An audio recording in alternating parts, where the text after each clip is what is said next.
Ladies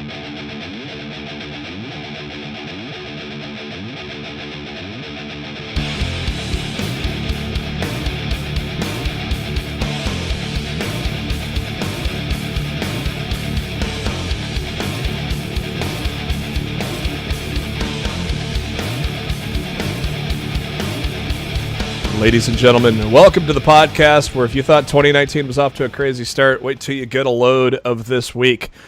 It's Lost in the Midcard, a special Thursday edition, our old little time slot, as I'm recovering from WWE-itis, I guess, you know. Got back from Phoenix, actually. Interesting story on that. We'll talk about at the top of the hour or the top of the show before we start talking about Takeover and Rumble. But I'm here. We got a lot to talk about, and it's not just with what happened this weekend. We got some interesting news that came out over the last just couple of days alone. But first, thank you to SpiderDuck.net for being our host, enabling us to be on iTunes and any of your favorite podcasting apps. What you got to do is search for Lost in the Midcard, hit that subscribe button, that way you know every time a new episode comes your way, typically every Wednesday, and also special episodes like this particular one on Thursday. You can also subscribe to us on the YouTube. The links to all of this are on our social media. Go to facebook.com/LostInTheMidcard, or you can go to our Twitter at LITMC Podcast, where we also share a lot of the great tweets from the wrestling world. I'm your host, Jeremy Bennett. You can find me on the Twitter at JBHuskers. As always, my co-host, he is on the Twitter at RawFShowtime. It is Mr. Matt Black. Matt, how you doing? Oh, man, we've got a lot to talk about, JB. We do. I know. I feel like a broken record at this point. But 2019 has been fucking crazy. It crazy up the notch this week. We'll tell you why here in a little bit. Our other co-host, he is on the Twitter at NoOneLikeD. It is Darryl Bullock. Darryl, how you doing? I'd be better if that bullshit-ass card in Charlotte wasn't so bad. It's true. Other than that, I'm good. Okay, how you guys doing? StubHub that one. I'm doing good. When Matt trashes SmackDown, I know it's bad, so I decided to take a nap instead of watching SmackDown today. I ended up. Well, I got home around 5 o'clock or so. Well, we'll just fast forward or rewind it. My flight got canceled for Tuesday night, and I was getting a little worried because all the flights on Tuesday were sold out. So I'm like, all right, what do we do? The earliest flight back would have been Wednesday night, where I'd get home about 12:30 Central Time. Every once in a while, a flight would pop up for 6:30 a.m. on Tuesday, and so I tried it a couple times, and it gave me an error. Well, finally, I went through. Finally, got booked. So I did actually get home a lot sooner than expected, and I ended up getting home about 5 o'clock Central on Tuesday.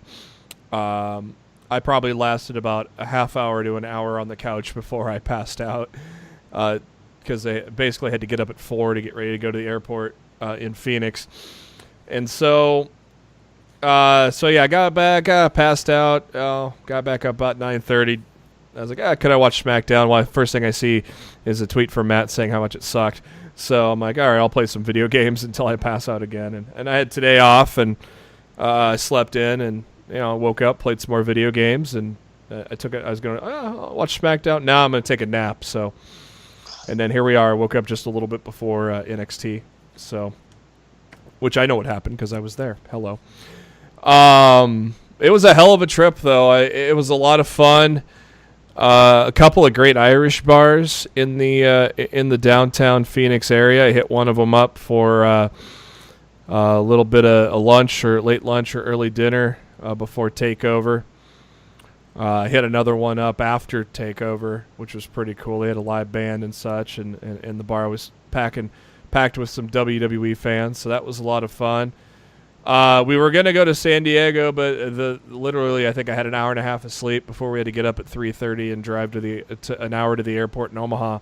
So we decided to just chill at the house in Phoenix and just relax on Thursday. And we went out to eat on Friday and did a little more relaxing before the insanity of the WWE weekend took over. Sunday was a lot of fun. We went to this bar called Coach's Dugout, which is literally a half a block from Chase Field. Luckily, there was a table right outside. We just posted up, had a few beers, and it was the best people watching spot ever. And the cool part was, if you follow me on the Twitter at JB Huskers, the cool part was the jukebox was playing outside on the patio as the people were walking by. So somebody had started playing WWE music, so I started playing WWE music, and I played some Finn Balor, so all the crowd walking by would do the Balor pose. Played some Kurt Angle, so we got some "You Suck" chants going. It was a lot of fun just sitting there, people watching and whatnot before we headed into Chase Field. Chase Field, our seats were awesome, but terrible at the same point. I mean, awesome. We were right behind the entrance ramp, so we got to see everybody go out and come back in. That was awesome, but one of WWE's little light rigs, that little post was on our way, so about half the ring was cut off. Other than that, it was it was really cool to see. Just outside of that little blockage by the light rig, I really loved the seats that were. The fact that we were right behind the dugout where the people entered, I thought that was that was really cool. After Mania, we were pretty wiped out because it was a long day, so we just headed home. And then we went to on Monday, not yesterday. Geez, got my days mixed up, but went to the Hard Rock. Actually, went to the sweet pizza place called Fired Pie down in Phoenix, which was amazing. And then we went from there and had a few drinks at the Hard Rock before we went back to Talking Stick for Raw. Our seats for Raw were amazing. We were just to the right of the stage, row 5. So I had so many great shots of the people entering the stage area. I took a lot of videos of a lot of the stage stuff too, and got a nice little close up view there. And so it was a lot of fun. But of course, I got that little text in the middle of Raw saying your flight has been canceled. So I was sitting there kind of scrambling, going, "Oh shit, what do we do now?" I was like, "Well, maybe spend another night in Phoenix, maybe go to SmackDown." But hey, Matt, good thing I didn't do that, huh? Yeah, that probably worked out better for you. So all in all, a great time. A bucket list item there. Seeing the Royal Rumble in action, and hey, the right people won, so we went home happy there. Didn't really have too many close encounters with wrestlers, but we did walk right by the exit of where all the talent left after the Rumble, so I did see Naomi throughout the door. I noticed the guard kind of stopped people from leaving that way because they were letting people go, and then they kind of stopped and looked over there. Oh, there's Naomi and there's Road Dogg, and they were all leaving out that side door there, so that's about as close as I got to any talent, though. I was hoping maybe the Irish bar we went to after Takeover was called Seamus McCaffrey's, so I was hoping that maybe Seamus and Finn Balor were having a pint, but unfortunately they weren't. But and then we were going to go to Cobra Arcade Bar after Raw. They had a Raw after party, which I'm going to assume Xavier Woods probably went to, but with all the flight fiasco, we went back home, and of course now that I ended up finally getting booked on that flight, and we had to get up real early, so it all worked out. It was a lot of fun. Seeing the Rumble live was a lot of fun, Everybody standing up every 90 seconds. Though, did you guys notice that 90 seconds really shortened for the men? Mm-hmm. Yeah, I think it always does. I think they were pretty well spaced out for the women, but yeah, I noticed they were rushing the men a little bit there. Overall, gentlemen, I was there, so I had a lot of fun. We already got a Match of the Year candidate probably with Ricochet and Johnny Gargano, but what did you guys think of Phoenix overall? You mean over the 4 days? Yeah, just overall. I thought 3 out of 4 were pretty damn good, and day 4 sucked the dick.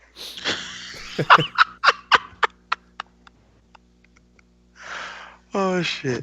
Yeah, he was great. I just He's right on that. 3 out of 4, like, we're all talking to each other throughout the whole weekend about the different shows and whatnot, and we all were excited over Takeover and of course the Rumble. You guys Rumble was a lot better than I expected it to be. Yeah, and it was actually good. Like WWE did what they were supposed to do with majority of those matches. So I was good with that.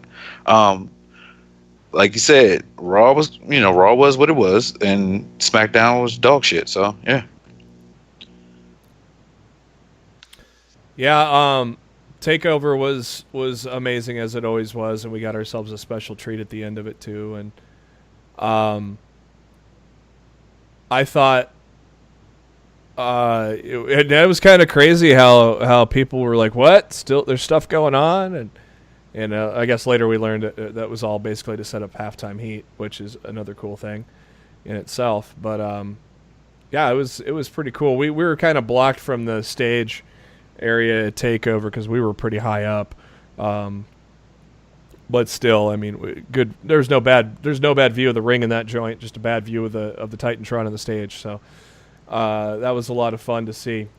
Let's start off with our Takeover review here, and coming out to you Saturday from the Talking Stick Arena, one of 3 nights that the WWE is residing in Talking Stick, and we get ourselves a little pageantry to start off NXT Takeover as Vikings cover the stage with some spears and some shields as we prepare the War Raiders to make their entrance.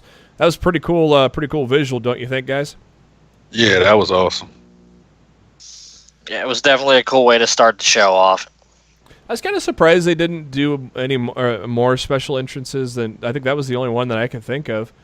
But maybe they're saving those for New York, possibly. Takeover will be at the Barclays again, right? Yeah. Yeah. But they're calling it Takeover New York since it's not in its normal spot or something. I don't know. It's weird. Because Takeover Brooklyn is the SummerSlam show. Yeah, and they're probably done with Brooklyn for a while. SummerSlam, aren't they? Yeah, they're going somewhere else this year. I can't remember where. It's not like LA or nothing? Are they going back to LA again? I honestly don't remember. I don't remember I either. don't know. I thought it was somewhere different, but it's a good question there.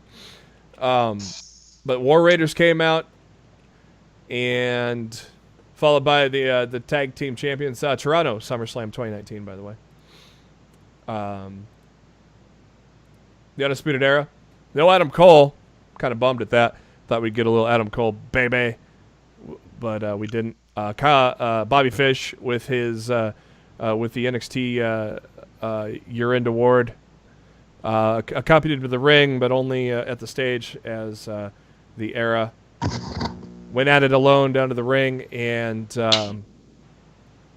goddamn, guys, this is how you start a Takeover off, isn't it? That was a hell of a match, man. Those guys did what they were supposed to do, and I'm glad the War Raiders came out with the title.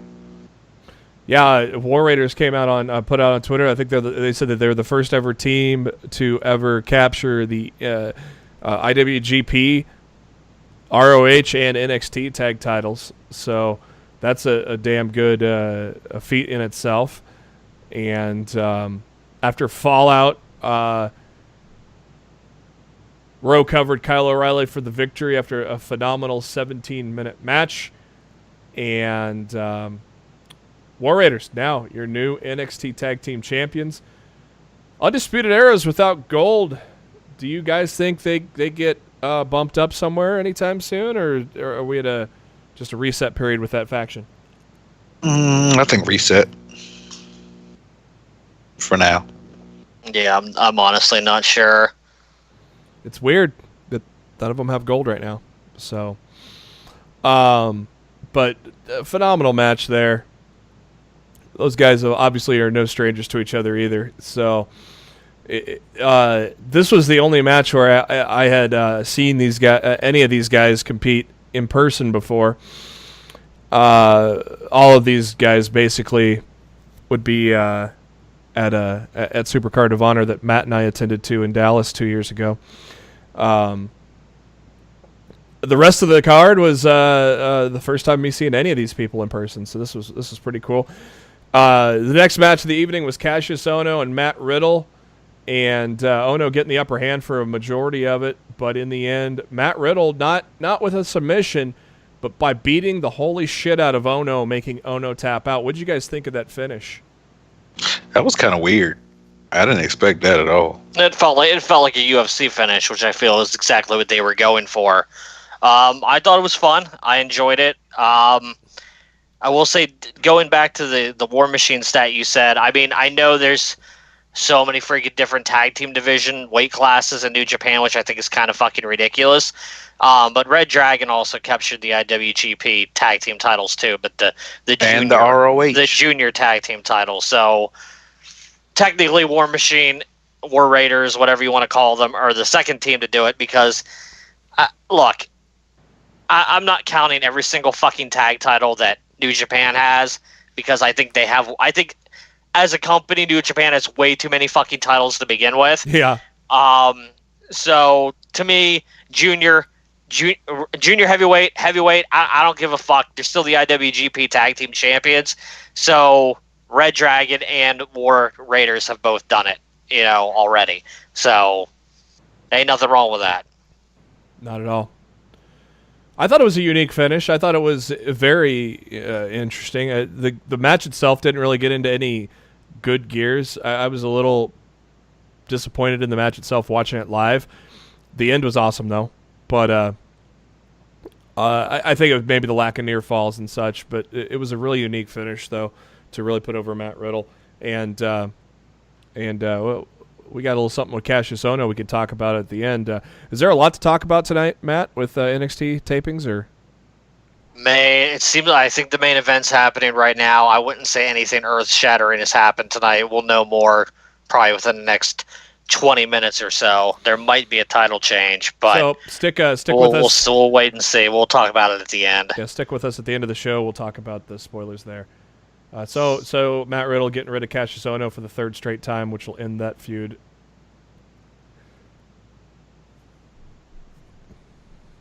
They go to shop backstage. Someone arriving in a truck. It is the Velveteen Dream with a couple of lovely ladies walking to the arena. Of course, Dream said he is not going to compete until it's made worthwhile to him to compete. So, which made us all think he was going to enter the Rumble, which that didn't happen either. But oh well, we'll see what happens with Velveteen. Well, we can talk about it now. What happens with Velveteen going forward? I thought it was all for certain he's going to be in the Rumble at this point, and then maybe Raw or SmackDown. So, I already know what happens with Velveteen going forward, and we shouldn't be talking about it until the end of the show. Well, thank you for thank you for telling me that, because I was just asking you guys to hypothesize. Well, there's no reason to hypothesize when I already know. Okay.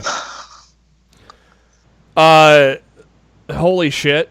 Match of the night, North American Championship, Ricochet versus Johnny Gargano. Match of the night, right, guys? Mm-hmm. Neither that or the tag match. It was probably this, but I thought both of them were really good. Oh yeah, they're both really good, but this is definitely my match of the night. Just watching this live was insane. Now I got to compare it now to Nakamura and Sami Zayn now for like best match I've ever seen live. I don't know which one's better now. I have to go back and watch them both like on TV and see which one would stick out more. It's probably hard to tell, but this match was just absolutely phenomenal. Not much else to say to that. This one went about 24 minutes and 34 seconds. Gargano hit a brainbuster on Ricochet onto the exposed floor, and then the leaping DDT, which absolutely planted Ricochet. That enabled Gargano to get the 1, 2, 3. And gentlemen, I think this was the right move, because you really can't make Gargano lose again. I don't think Ricochet is going to get hurt by losing the drop of the title here. I think that they made the right booking decision here, don't you think? Yeah, makes a lot of sense. I don't think they really had much of a choice. Honestly, they kind of booked themselves into a corner, and if they didn't want to continue to, hurt Johnny's momentum. He had to win the title here. Mm. Yeah, that's going to be definitely a nominee, a marquee for Match of the Year coming up at the end of the year, and we're just getting started. But very, very cool. Next up was the NXT Women's Championship between Shayna Baszler, Bianca Belair. I'll tell you what here, guys. Maybe people didn't think she belonged in here like Sam Roberts. But Bianca showed up here in this title match, didn't she? I don't know, man. I didn't enjoy the match at all. Really? I really didn't. I didn't think it was that great. Honestly, it was exactly what I expected it to be. The only thing I thought differently is after I heard Sam's little rant on the pre-show, I'm like, oh wow, she's winning the title. But she didn't. But honestly, the match was exactly what I expected from it. I really wasn't that impressed. I wasn't too upset about it. I mean, no, I wasn't upset about it. It was just the match that I expected. It was just a regular match. Takeover. Yeah, it was a regular match. Sometimes I go into a takeover match and I'm just like, I'm not that hyped for this, but NXT always over delivers and gets me hyped anyway. And more often than not, takeover matches do that. There was another recent women's match. I think it was Baszler and somebody. I can't even remember who it was, and I was just like, I'm not looking forward to this match at all. But it blew me away and exceeded my expectations, and I wish I could remember which one it was. It was one of the takeovers in 2018. I can't remember the match. I had hoped that this match would have done the same thing, but it really didn't. It was a regular match. It was something that could have been on any week of an NXT TV on a Wednesday night. I don't know. It was just there. It wasn't bad, but it wasn't great. It was just kind of there. I think that maybe that's the difference between watching it live and watching it live. Bianca looked awesome, I thought, in the match, and I thought watching it live, I thought the drama of her getting up on her feet from the Kirifuda clutch, I thought that end was spectacular. So I thought the ending was nice. Yeah, I thought the whole match itself, I thought Belair looked great. So, but at least live she looked great. So, obviously I'll go back and watch it on the network one of these times. But yeah, I thought she looked good in this match. So, of course, the women Marina Shafir and Jessamine Duke came out to help out Shayna Baszler. Belair was able to take out both of those women, but then went for a move off the top rope, and that's where she landed into that Kirifuda clutch. And though she tried her best to get out of it, she ended up having to pass out. Ref called for the bell after 15 and a half minutes. They showed the Velveteen Dream sitting at ringside with his two lovely ladies. And next up is our main event. Tommaso Ciampa, Aleister Black for the NXT Championship. And man, this was a really good match. I thought maybe it went a hair too long, but overall I thought it was a very solid match. A lot of what to expect with these two guys just beating the shit out of each other. What did you guys see out of the main event from NXT TakeOver? I mean, I thought it was a really good match. A lot of people on social media weren't digging it. I guess they wanted another match like Ricochet and Gargano had earlier.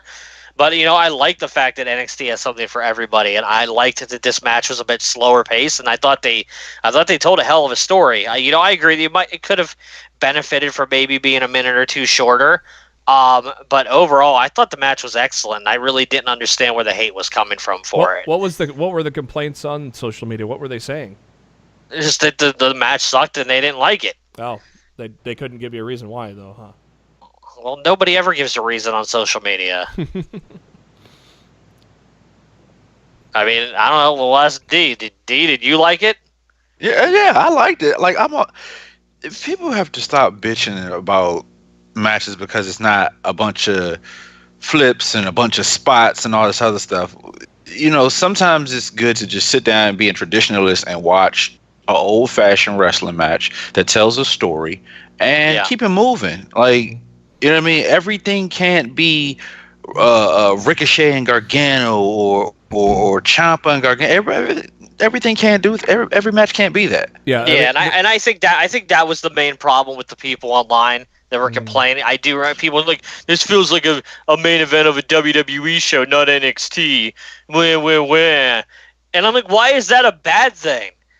You know, WWE's had some great main events over the years. Yeah. You know, as Darryl said, not every match can be, you know, a Ricochet and Gargano. It's to me that's just kind of, you know, really being a self-entitled fan to expect that out of every single one of their matches like that. There's a lot of people that hate. There's a lot of people that hate the Spot Fest too. So, you know, you're not going to please everybody with every match. But I thought this was a tremendous traditional fight, old school fight, and as Matt said, told a story. You know, it's hard for me to kind of get into the storytelling, being in the crowd and way up high, but that's going to be something, you know, when I rewatch it, I'll look for a little more. But it was a traditional fight, and it was a main event fight, and I enjoyed the hell out of it. So, fairy tale ending was attempted several times by Ciampa. Finally, after Black finally could not get the Black Mass to land with his leg hurting, Ciampa hit it for the fourth time and got the win after 26 and a half minutes, as still your NXT champion is Tommaso Ciampa. After the match, and actually Ronaldo had noted after the match that was Black's first loss at Takeover, so he's 7-1 at Takeover matches. After the match, Johnny Gargano stood on the ramp looking at Ciampa, and they both hold up their titles. How cool was that ending to Takeover, guys? Yeah, that was good. I thoroughly enjoyed that one. It was definitely a good moment to close the show out on, although I would have liked to have seen the aftermath live. They got it up on social media within, you know, an hour or two, I suppose. So clearly, like you said, it was done to set up the halftime heat that we're getting this weekend, which will easily be the best part of Sunday night. Because that game sure as fuck's gonna suck. You know, it's just I'm very much looking forward to that 6-man. I hear that they're gonna. The rumor right now is they're gonna film that. Not film it, but it's gonna be live from Full Sail. No, it's gonna be live from the Performance Center. Oh, that's pretty cool. So, like, I don't know if they're going to be bringing in fans as extras or whatnot, but, you know, I'm super curious to see how that's going to look, because they've never really done anything like that before. Maybe an empty arena like Rock and Mankind did for halftime heat. I mean, it definitely could be that. I mean, I would prefer some fans to be there for the atmosphere reasons, but right. Yeah, I mean, it could definitely be an empty Performance Center match or something. I don't know. But that's what I'm hearing. I'm hearing that they're gonna do halftime heat live from the Performance Center. So it should be very interesting to see how that all works out. Thanks, Tim. And I like not knowing the result before it comes down. So, you know, that'll be even better. Yeah. Thanks to everybody that voted on our poll after NXT TakeOver.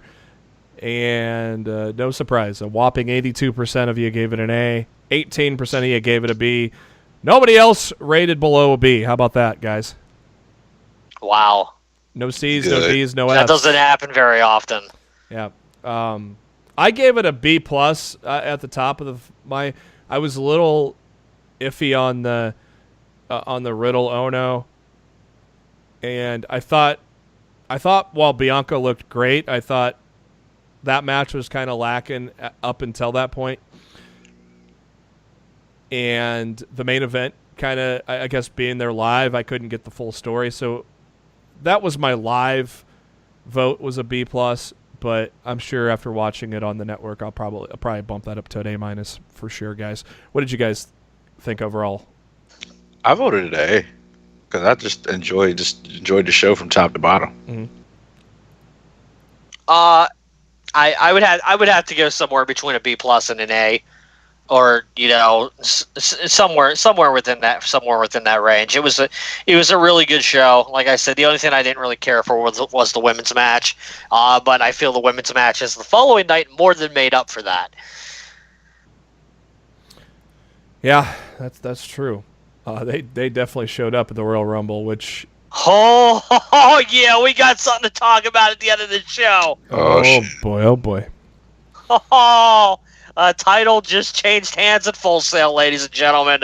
Yeah, I just saw it. Jesus Christ. Oh my! I'm gonna put this in so JB can see what we're rambling about. We will not spoil this on the show. Good you have God to Almighty! To the end, but wow, big moment going down in the Sale of Full right now, ladies and gentlemen. You know I'm happy. What? Uh-huh. What? Yep. Well, ow! That answers quite a few questions, boys. That's crazy. I think some people are going to be really happy to hear that. Oh, I'm sure. Sunday from Chase Field. The Royal Rumble. 3 kickoff show matches.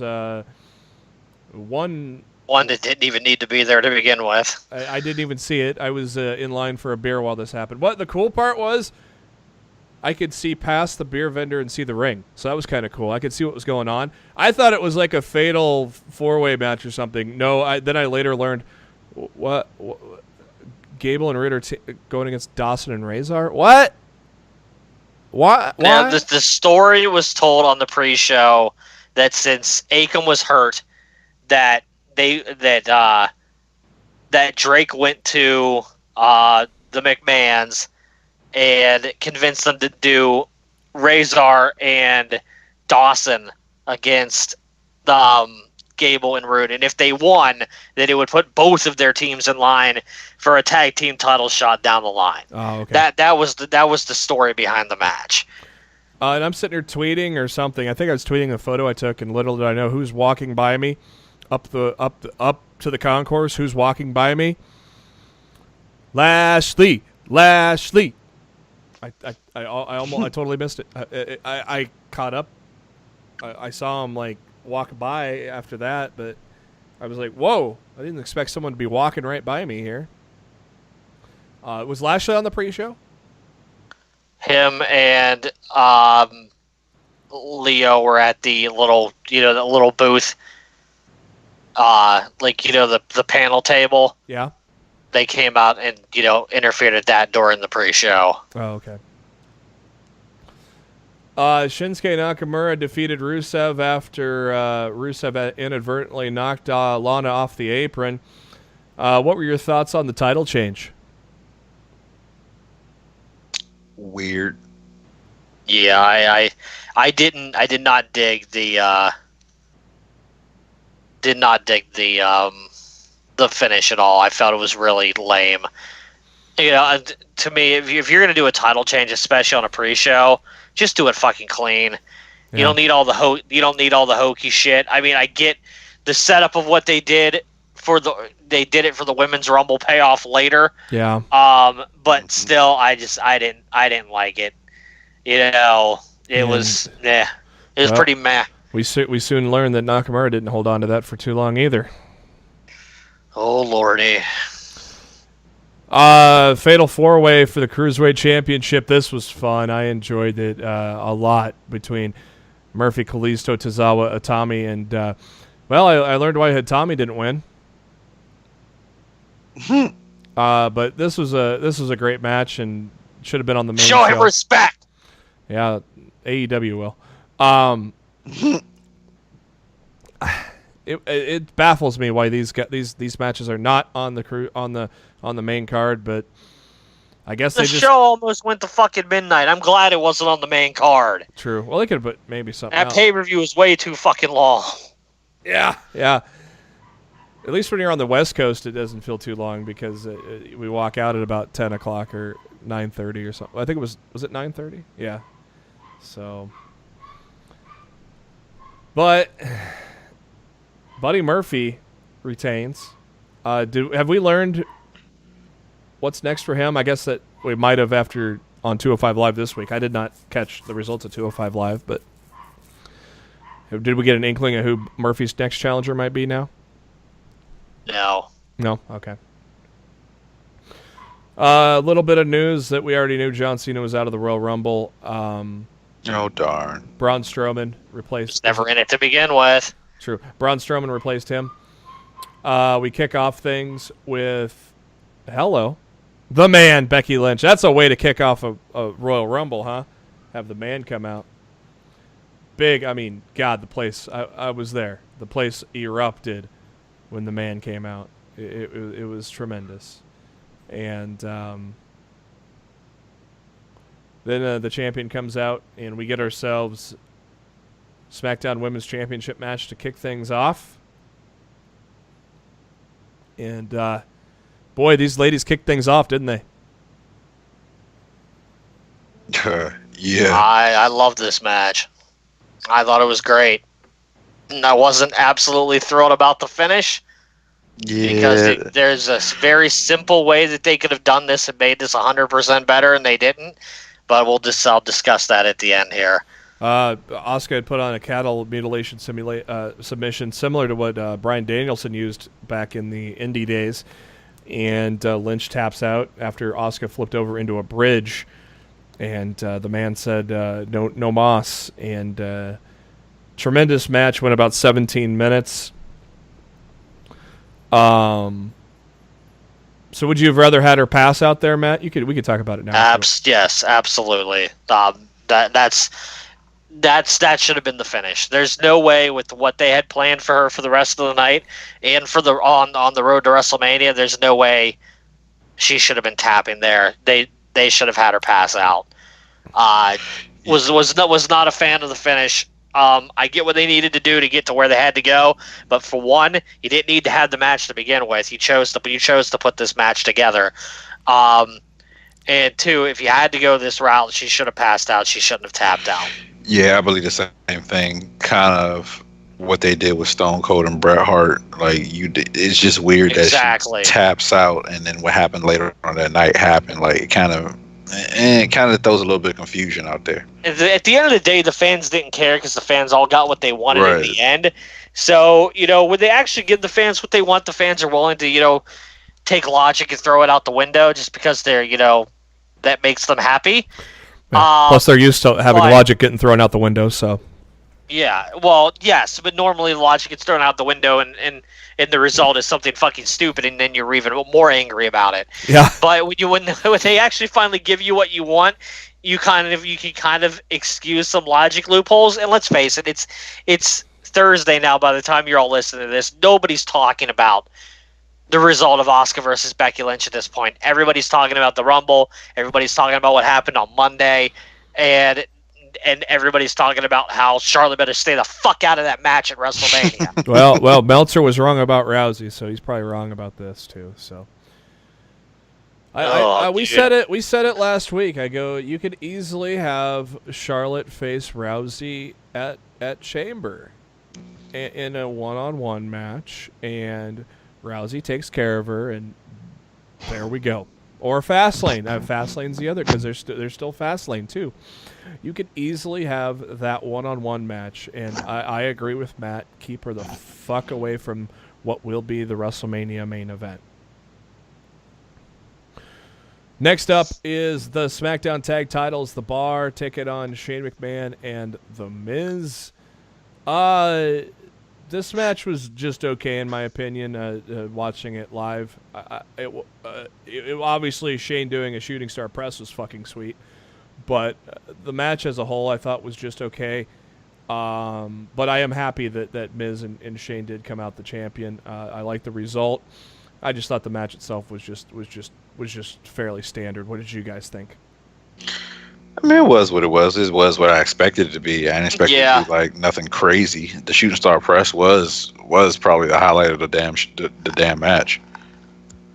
And Shane going. I would agree with that. Also, Shane going for about 20 spins on the Cesaro spin. That the swing there was pretty sweet. Yeah, it's been a while since we've gotten a really lengthy Cesaro swing And we got a very, very long one there at the Rumble. So SmackDown Tag Team Champions, new ones, The Miz and Shane McMahon. Man, dude's 49 and not really an athlete, so to speak. And so to pull off a shooting star press, and it looked good. He landed right. He didn't Brock Lesnar it. Next up, as they do a lot of filler catching up here, the Raw Women's Championship is up next with Ronda Rousey and Sasha Banks. And if this was a precursor to Monday Night Raw, there was quite a bit of booze for Ronda Rousey in this one.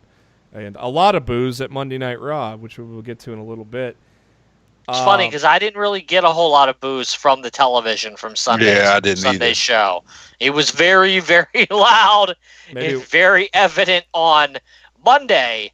Yeah. But I did not get that. I did not get that from the crowd. Maybe it's where I was sitting on the show on Sunday. It might have been where I was sitting. And I loved that match too. Like I said, I thought the two women's title matches more than made up for just the match that we got at Takeover the night before. Yeah, I thought Rousey and Banks was very well done.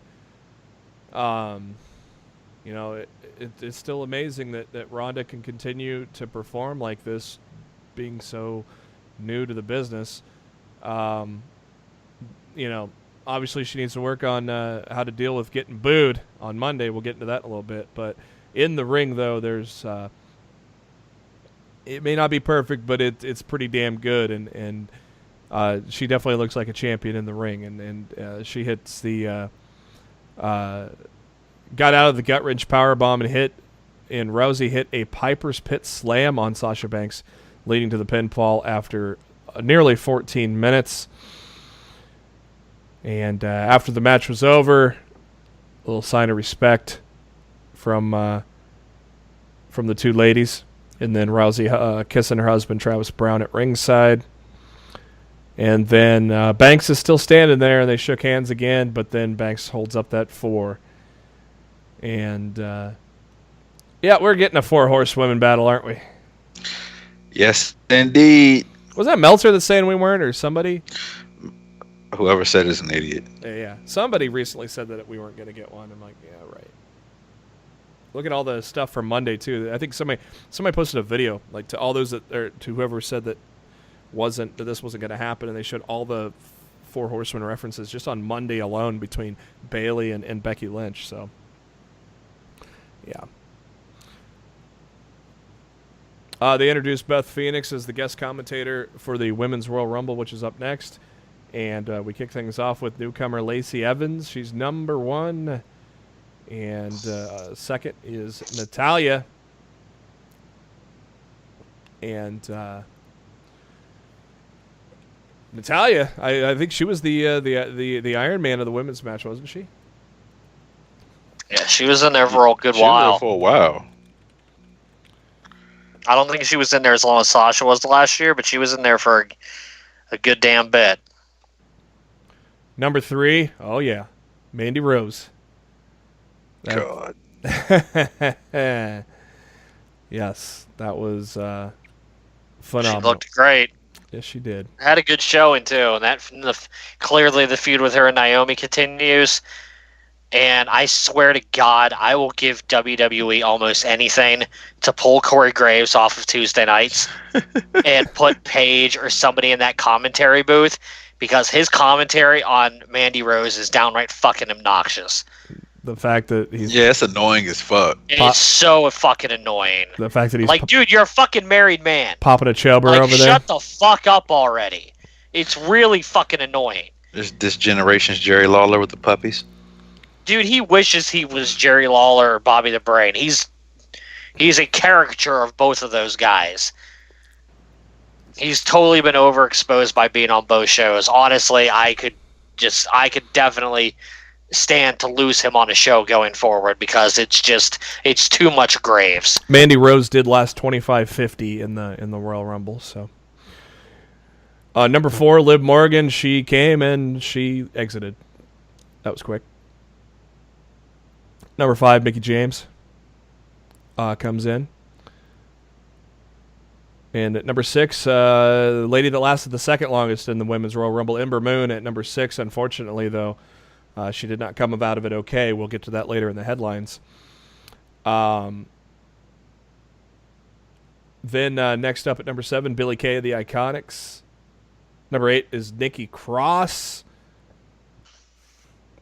And then coming in at number 9, Billie Kay's running mate of the Iconics, Peyton Royce. As they predictably will work together to try to eliminate as many women as they can. Number 10 is Tamina. And then in at number 11, a little surprise, Xia Li from NXT. Also, she was in the Mae Young Classic. Looked pretty impressive here. I've not even seen her much on NXT lately, so she must just be doing live shows. Is that probably correct? Yeah, I would assume so. I would think so. So far eliminated, we had Liv Morgan right away. 8 seconds was the official time. Then it took her a while. It took her a while for somebody to get eliminated. Mickie James was the second one eliminated, as she lasted about 11:38 as the ring filled in with a lot of women. Nikki Cross got knocked out by the Iconics. She lasted 9 minutes.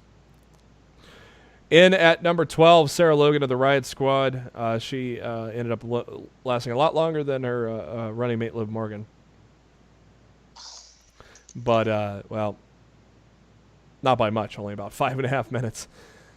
Charlotte Flair comes in at 13, one of the favorites in the match, obviously. And she had a nice little toe-to-toe with Lacey Evans. I wouldn't mind a Charlotte Flair-Lacey Evans feud somewhere down the line after WrestleMania, if that's where she's going. 14, former NXT Women's Champion, Kairi Sane. She had a great little exchange with Charlotte Flair as well in the middle of the ring. In at number 15, Maria Kanellis. Kind of a surprise because she doesn't really wrestle much anymore in the WWE, and her husband wants out. I guess he wasn't even there. He was in a sweet box. Yeah, he wasn't even. Yeah, poor Mike. Naomi started off the second half at number 16, followed by another NXT surprise, Candice LeRae at number 17. Did you guys see the photo on Twitter of Gargano watching his wife in the Rumble? Yeah, that was cool. That was cool. Arya Davari took that picture. He didn't even notice he was getting pictured there, taking in watching his wife compete in her first ever Royal Rumble. Alicia Fox in at number 18. And then at number 19, Casey Catanzaro. She looked pretty damn impressive in the Rumble there, didn't she? I thought she had a great performance. She really did. She did some cool shit there, man. I really enjoyed Casey. Hopefully she gets into the NXT television circuit here for regularly here going forward. She did last about 10 minutes into the Rumble, but though she only lasted about 10 minutes or almost 11, she definitely had a great showing. Some cool moments, some Kofi Kingston-like moments. When she was like basically wrapped her legs around that video corner post and then just used the core strength to catapult herself up. Man, that was badass, wasn't it? Yeah, it was. Zelina Vega in at number 20, and Ruby Riott is in at 21 with her with Logan and Morgan by her side because those ladies had already gotten eliminated very quickly. They went after they were pulling women out of the ring and going after them. Then Vega hides under the ring to avoid getting beat up by the Riot Squad. Dana Brooke in at number 22, followed by Io Shirai from NXT at number 23. And NXT UK former champion Rhea Ripley, she comes in at 24. And as Vega is still hiding under the ring, oh, look who's back, old Hornswoggle. I thought that was funny. I thought that was hilarious that Hornswoggle was. I completely didn't expect it at all, and I thought that was. I knew he was booked for the show, and I unfortunately assumed he was going to be a part of the men's rumble. Yeah. I liked the way they used him 100 times better than I thought they would. It was funny as hell. So It was funny as hell. He chasing her up the ramp. I thought that was good. Sonya Deville is in at number 25. Alexa Bliss got a nice pop at number 26 because, of course, she hasn't wrestled since October. Number 27 was Bayley, another big pop for her. Lana's music hit at 28, but she was still selling the taped left ankle from crashing in the kickoff show. And the staff was checking on her along with Fit Finlay. Nia Jax comes out at number 29 and attacks Lana while she's down. So that got some good heat from Jax. She goes into the ring and starts cleaning house. We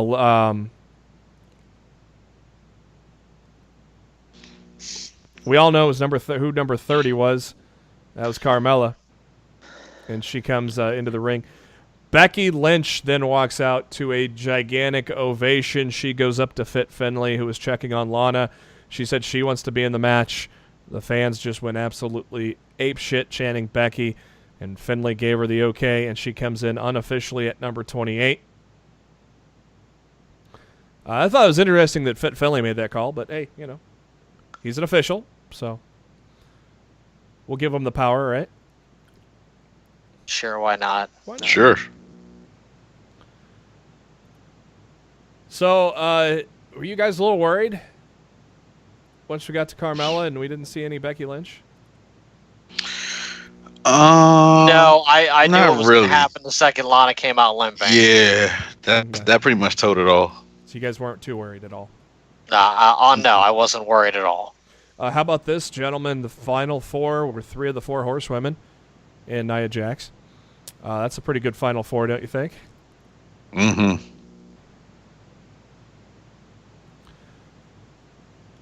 Jax hits a double clothesline on Bayley and Carmella, and Jax teased.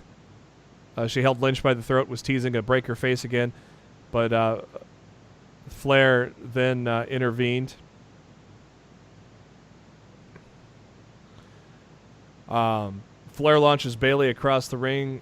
Carmella did her hell whip on Charlotte, but Carmella goes up top of the crossbody on Flair, but Flair held on, hit a backbreaker, and Carmella tried to take her out with the head scissors, but Flair put her on the apron and knocked her and hit a big boot to eliminate her to get down to the final four.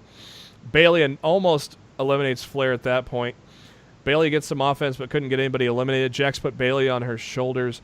Flair kicked Bayley out of the ring to eliminate her, so we got down to the Flair, Jax, and Lynch, who had a stare down as the crowd pops for the 3 women. And Lynch was set down to the ring but not eliminated. Flair kicks Jax repeatedly, tries to pick Jax up for a slam but couldn't get her all the way up. Flair lifted Jax over the top apron where Lynch was, and Lynch pulls off Jax to eliminate her, so we're down to Becky Lynch and Charlotte Flair.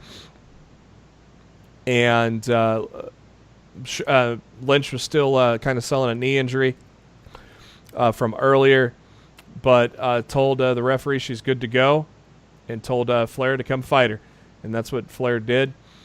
Lynch tossed Flair over the apron, but Flair held on and kicked her in the leg, and Flair hit an overhead suplex on Lynch. Flair went for the kick, but Lynch ducked, and that sent Flair to the apron where Lynch hit a forearm to eliminate Flair. And Chase Field and the internet erupts as the man wins the Royal Rumble after 72 minutes. And overall, it was a good Royal Rumble, just like the first one, right, guys?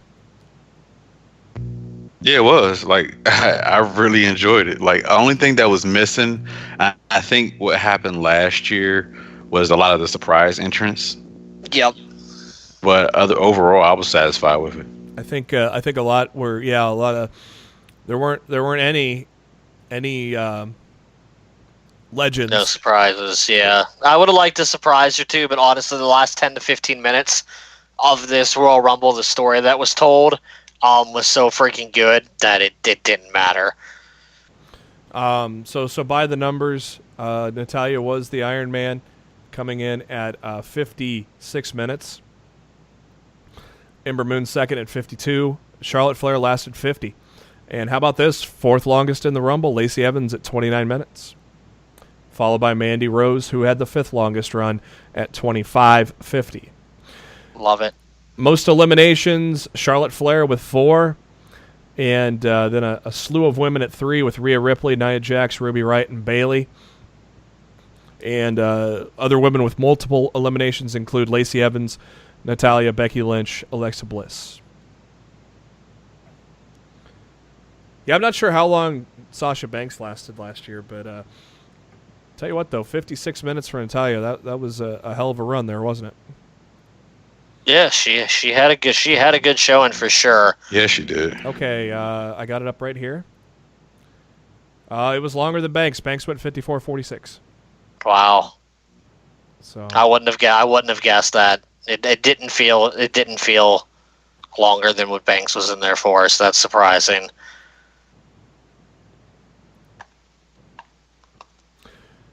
Next up is the SmackDown Championship, or the WWE Championship, sorry.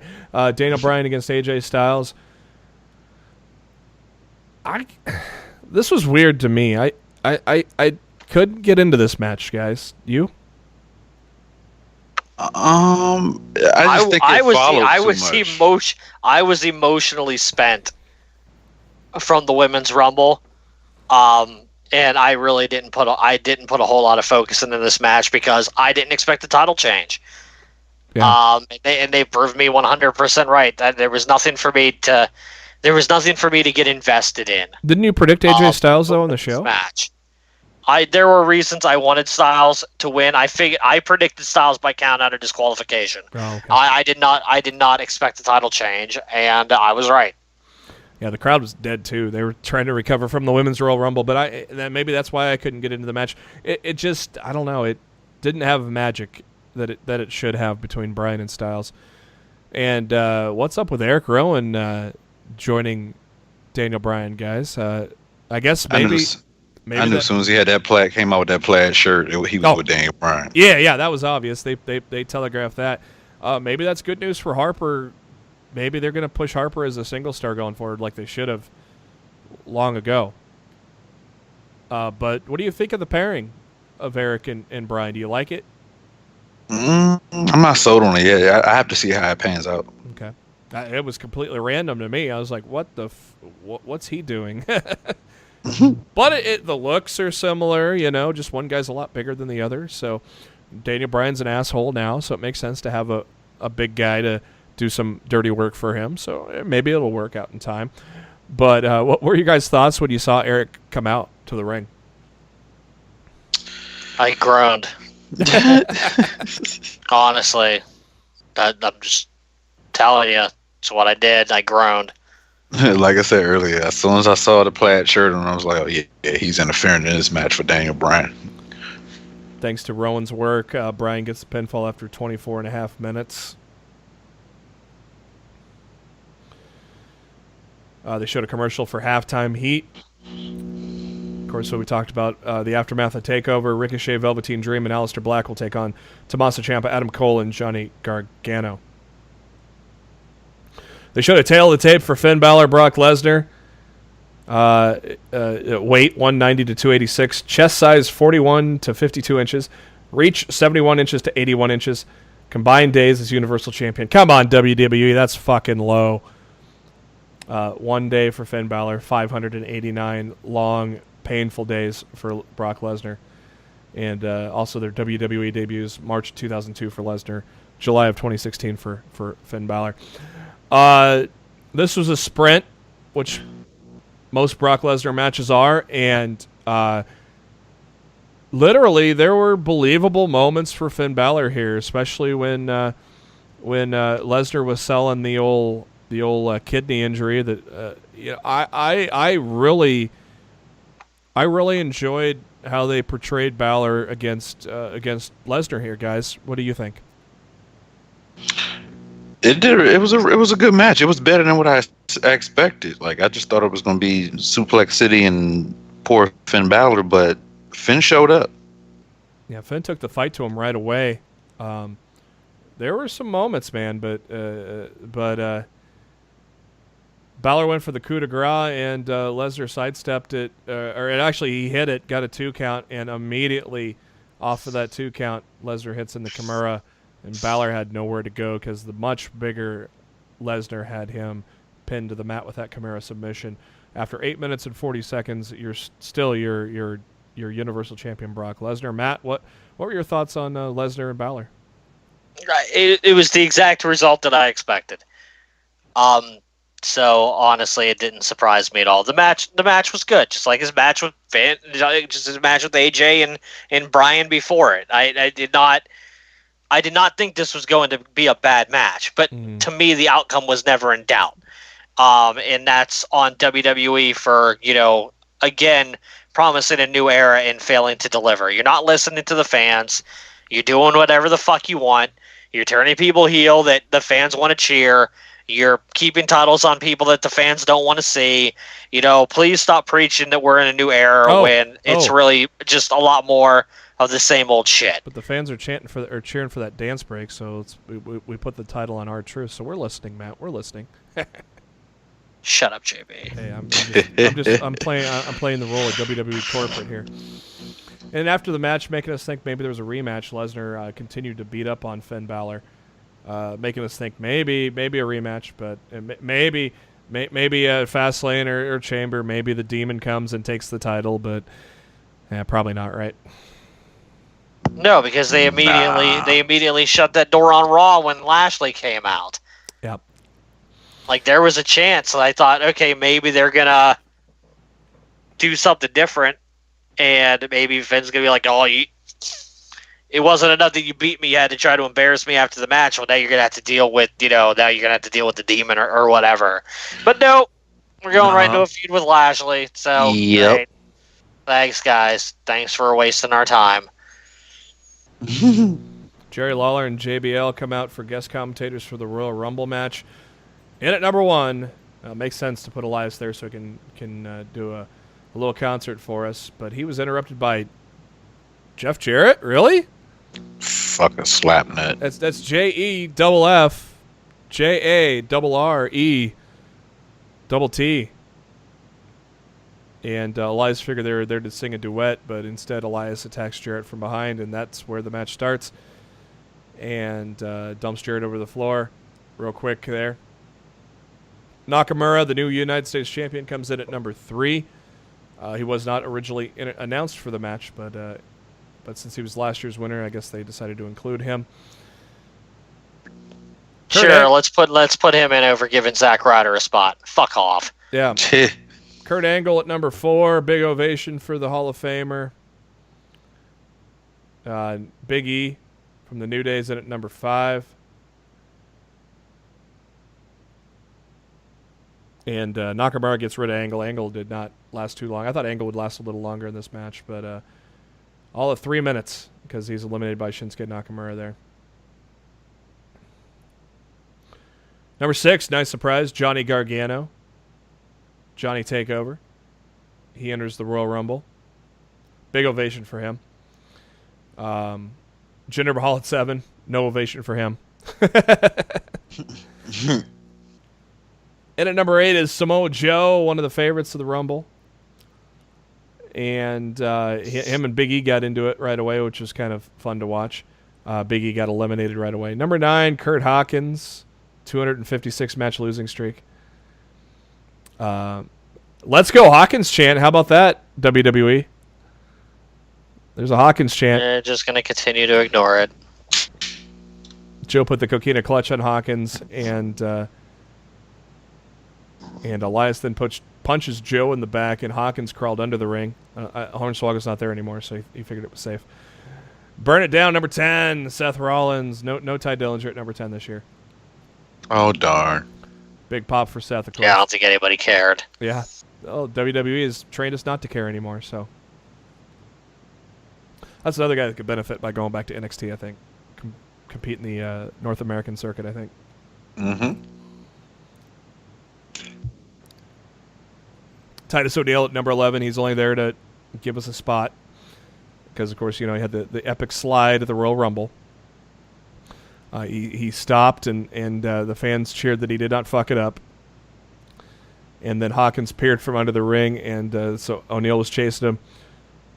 And Hawkins ducked and Titus was eliminated. Whoops. Kofi at number 12. And number 13, one of the fastest rising stars in the company, Mustafa Ali. And how about Mustafa Ali eliminating Joe? Was that one of the big surprises for you guys in the Rumble?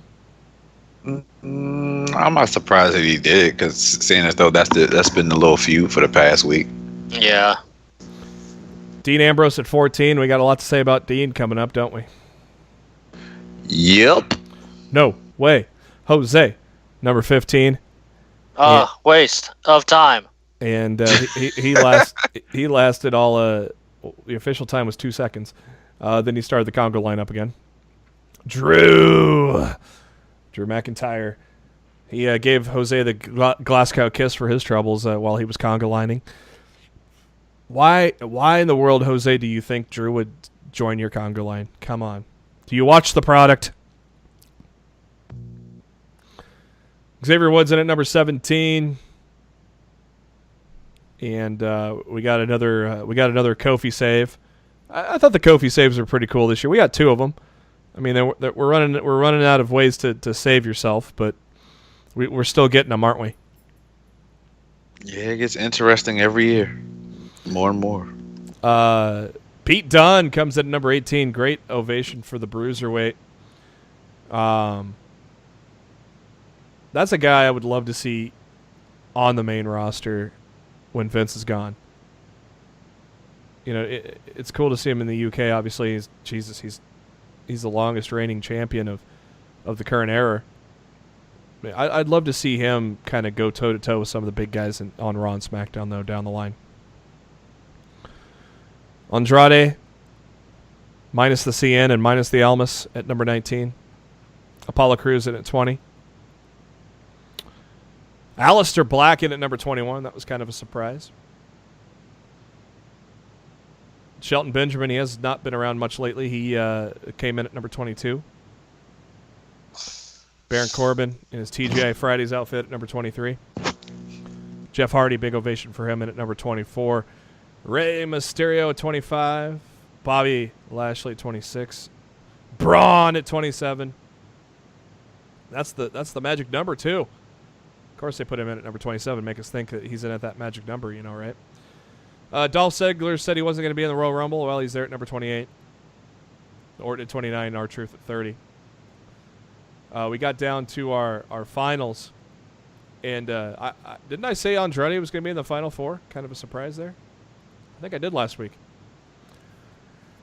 Weird Final Four, though. Andrade, Dolph Ziggler, Braun Strowman, Seth Rollins. So we all knew who that was coming down to, right? I think it was a pretty damn obvious. Yep. Who the fuck was going to win out when you got to that Final Four, so it kind of sucked.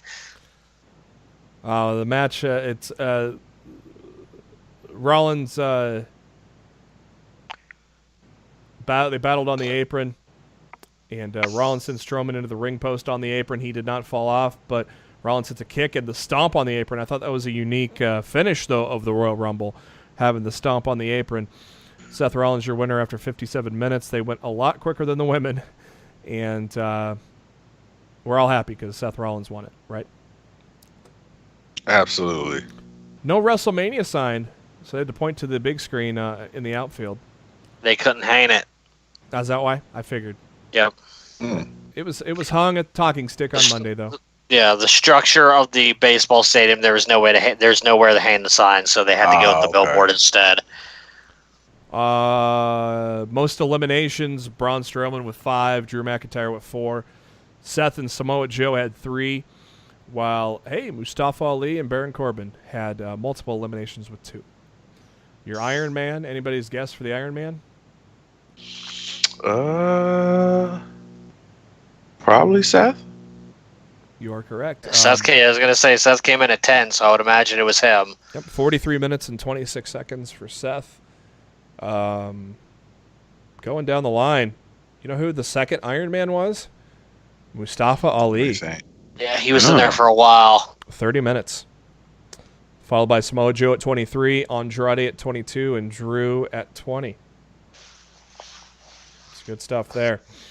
We asked the fans as always, to vote how you would grade Royal Rumble. 33% of you gave it an A, 44% of you gave it a B, 15 with a C, and 8 with a D or F. So, hey, good showing for the WWE at the Rumble, wasn't it? Absolutely. We'll talk about Raw and SmackDown here at the end of the show, but first, let's talk Being the Elite, shall we? The Bucks talking in their room here when Joey Ryan shows up and talking about AEW a little bit, and Joey Ryan talking about hey Joey, don't you have a lifetime contract with Lucha Underground? Oops. Does he really have one? Is he Sure, really? it was just a joke. Just a joke, I thought. Yeah, but is he tied up with them still? Yes, from my understanding, he Is he? is. Yep. I love the cut of SEU sitting there with their cash.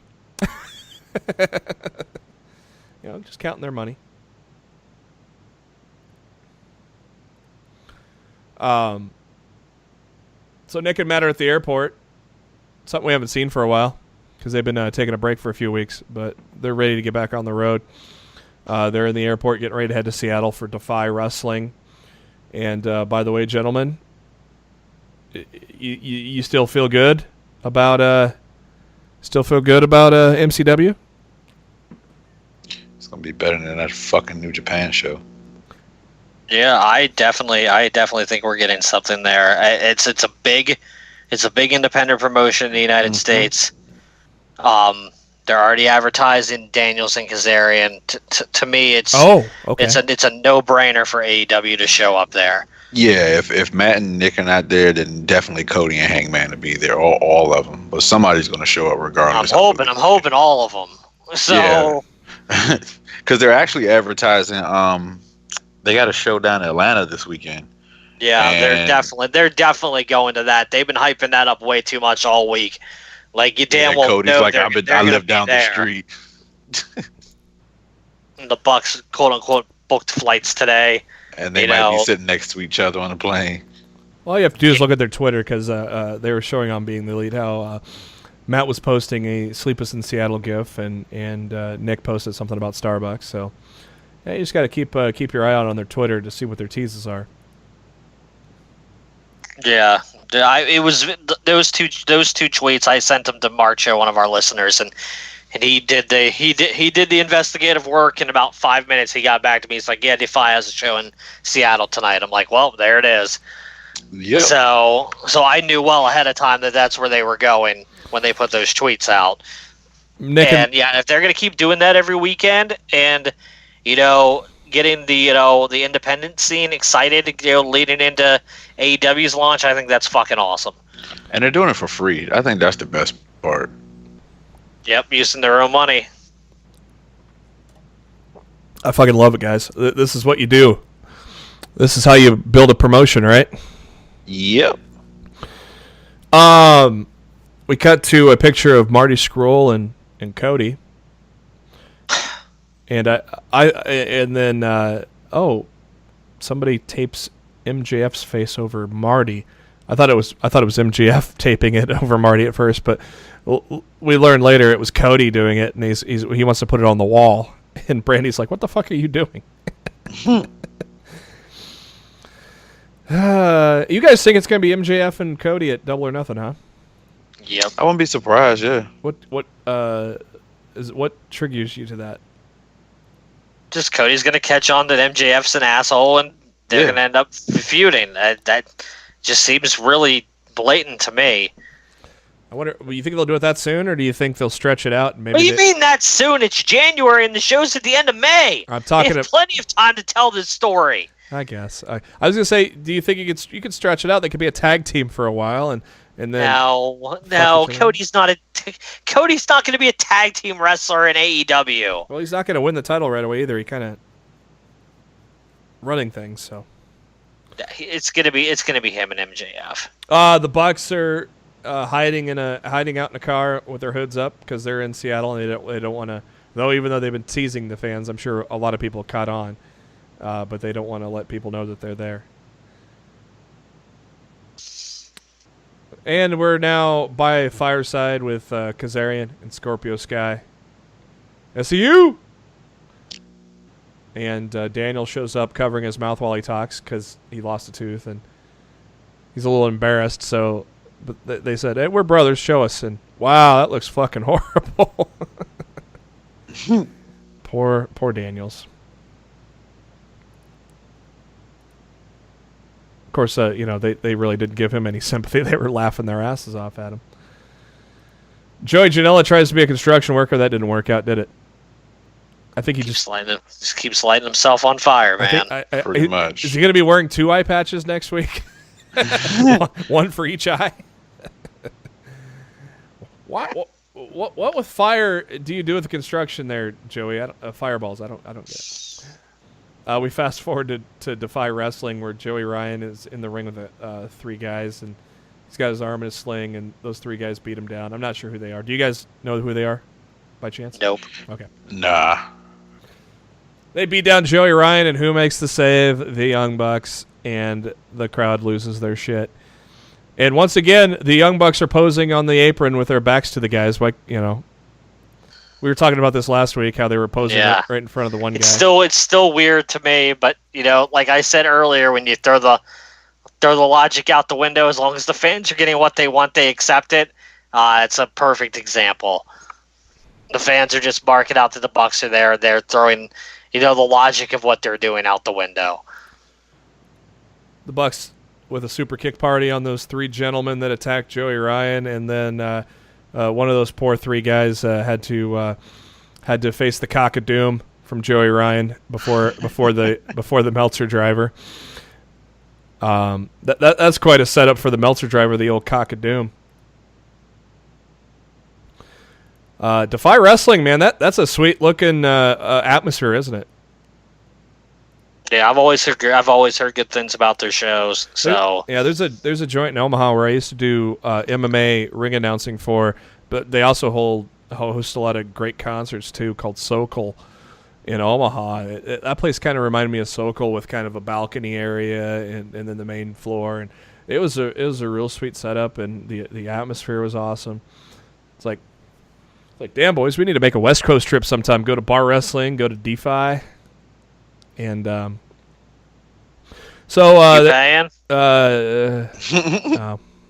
Maybe if I hit the lottery.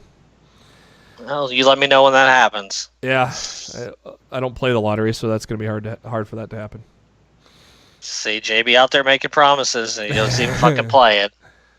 We need a big time sponsorship from AEW to fly us out to these things, right? Yep. Tony, if you're listening. Matt gets on the stick and talks about how they decided to go back to what they loved and appear at indie shows for free because the fans want to see them, and it's kind of an underground way of getting AEW off the ground, right? I think it's working out pretty damn well. It's getting a lot of attention, isn't it? So after the speech at Defy by the Young Bucks, we thought maybe the show was over, but wait a minute. Matt's on the phone with. If you can put two and two together, you can figure who Matt was on the phone with, right? And we cut to that. It was good. Some cleaning guy. Yeah, some cleaning, some custodian. And he's making fun of all the marks. Glad you. Oh yeah. That yeah. Thought he was going to be in the Rumble. Yeah, they were making fun I've of been that. telling y'all for weeks he wasn't going to be there. Y'all didn't want to fucking listen to me. You know, people don't understand facts. The facts that he's still employed with New Japan Pro Wrestling. Yeah, glad you found your phone. Oh yeah, I can't believe people thought you were going to be there too. Yeah. No. So they hang up and we get a zoom in of Matt's phone, and then we zoom in onto that famous red phone, and he flips it over, and it's a wedding planner app. A wedding planner app. 9 days, 19 hours. Tick, tick, tick, tick. Oh, what's happening at the end of that countdown, guys? There's something happening, right?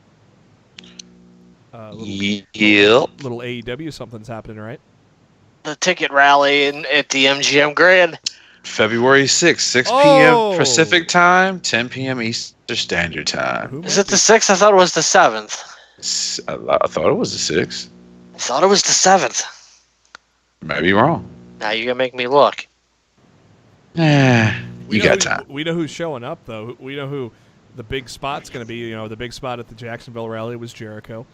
We know who the big spot rally is going to be at the ticket rally, right? Oh, yeah. He's still under contract. You can't say anything. That's why we're talking about that guy that cleans things. Yeah.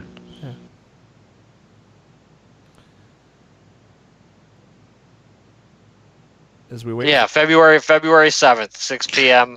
Pacific time, 9 p.m. Eastern time. Matt's always right. I try to be. Coming up. I ain't always right, but I try. Well, Meltzer, Try to be factual with my information. you're more factual than Meltzer, so. Oh, Ha! it's not that hard. No. That's why I'm like, why are you flipping out over this Charlotte getting added thing? Because he was clearly wrong with Rousey, and that he was proven wrong, like, not even hours later by TMZ. She's under contract until 2021, Dave. How do you say it, JB? Dummy. Yeah. Look, Dummy! here's the thing everybody needs to remember.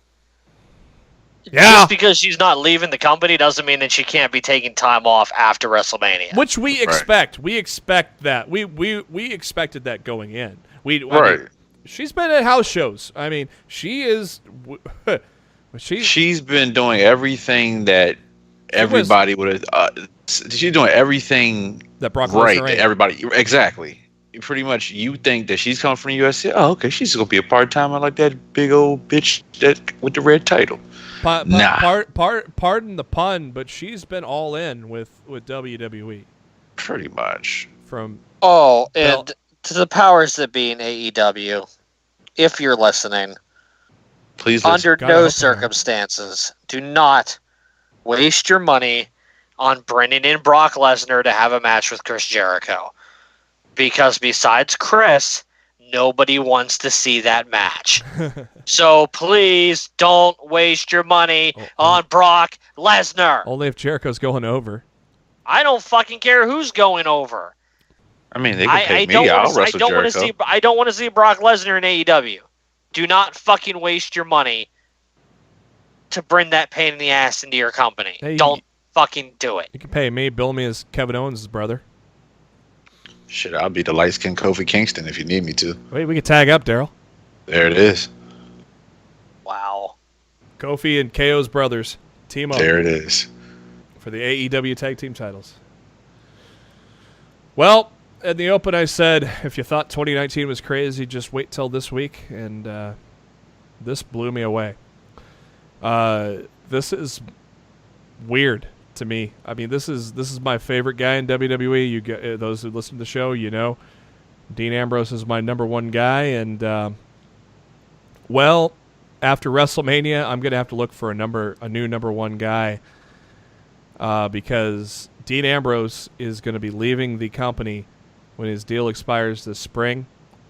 This was originally released by PW Torch and confirmed by PW Insider. Sources have confirmed PW Torch gets their first break in wrestling news in the last 20 years. Good job, guys. Yeah. Good job. These motherfuckers haven't broken a news story since the 90s, so good job, Torch. You finally fucking got one. Who's there? Is that Wade Keller? Wade Keller. Yeah. Dude, the Torch used to be relevant in like the mid '90s when you got like the weekly newsletter in the mailbox, like before the internet got big. Mm-hmm.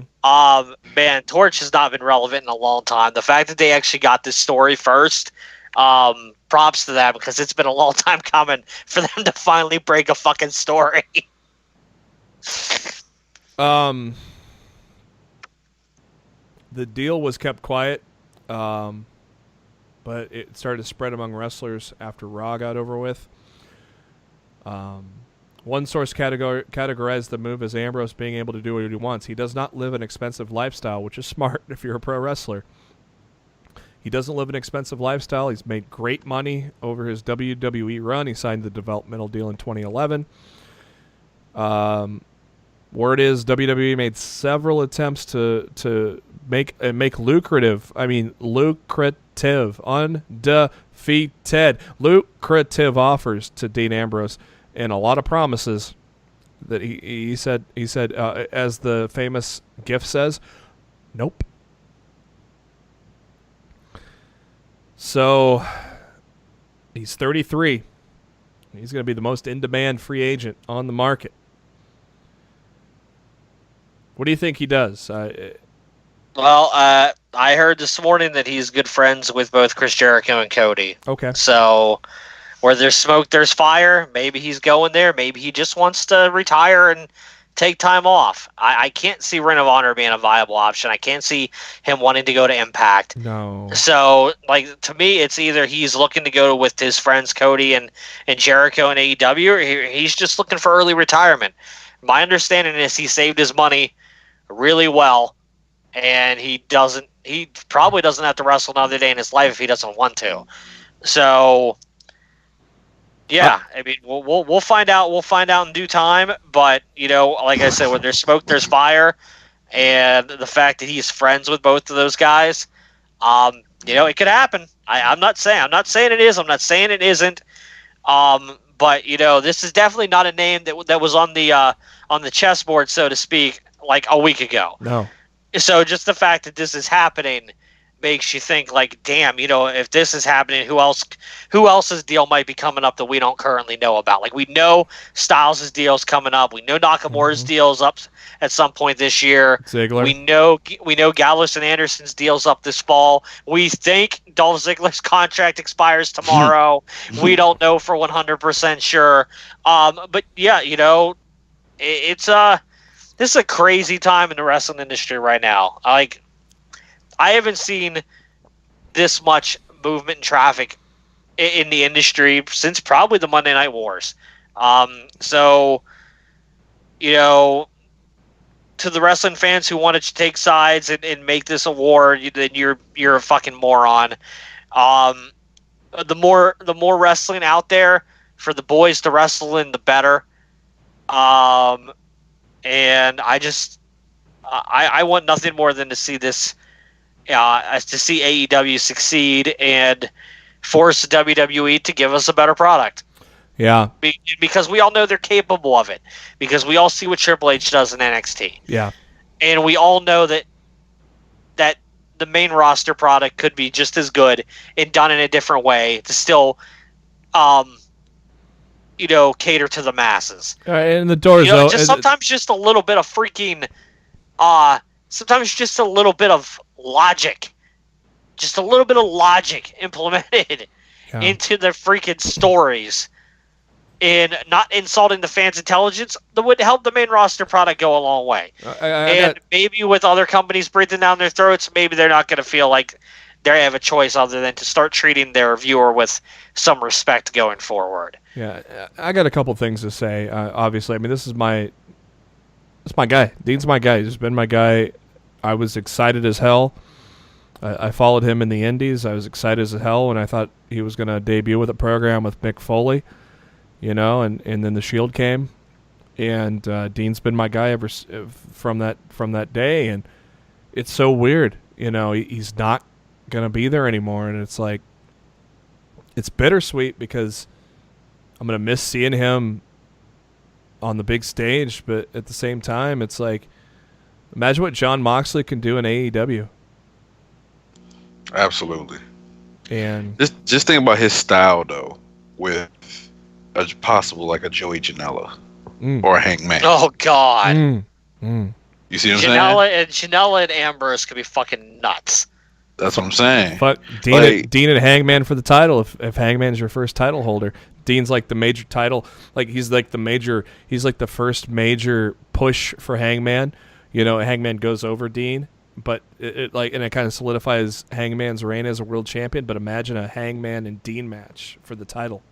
Mm-hmm. I still think Jericho takes that title first, but we'll see. I'll just say this about Dean.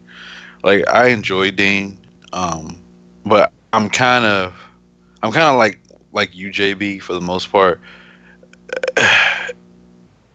He pretty much in the Indies as well as NXT and even up here, even at the main roster, did what he was supposed to do, and it's disappointing that a guy like that with so much talent wants to leave. That just goes to show you that everybody and the way he's leaving with him offering more money, it just goes to show you money isn't everything. Some of these guys, and I've said this time and time again on this show, it's not about money or what can you give, this, that, and some of these guys just want to wrestle.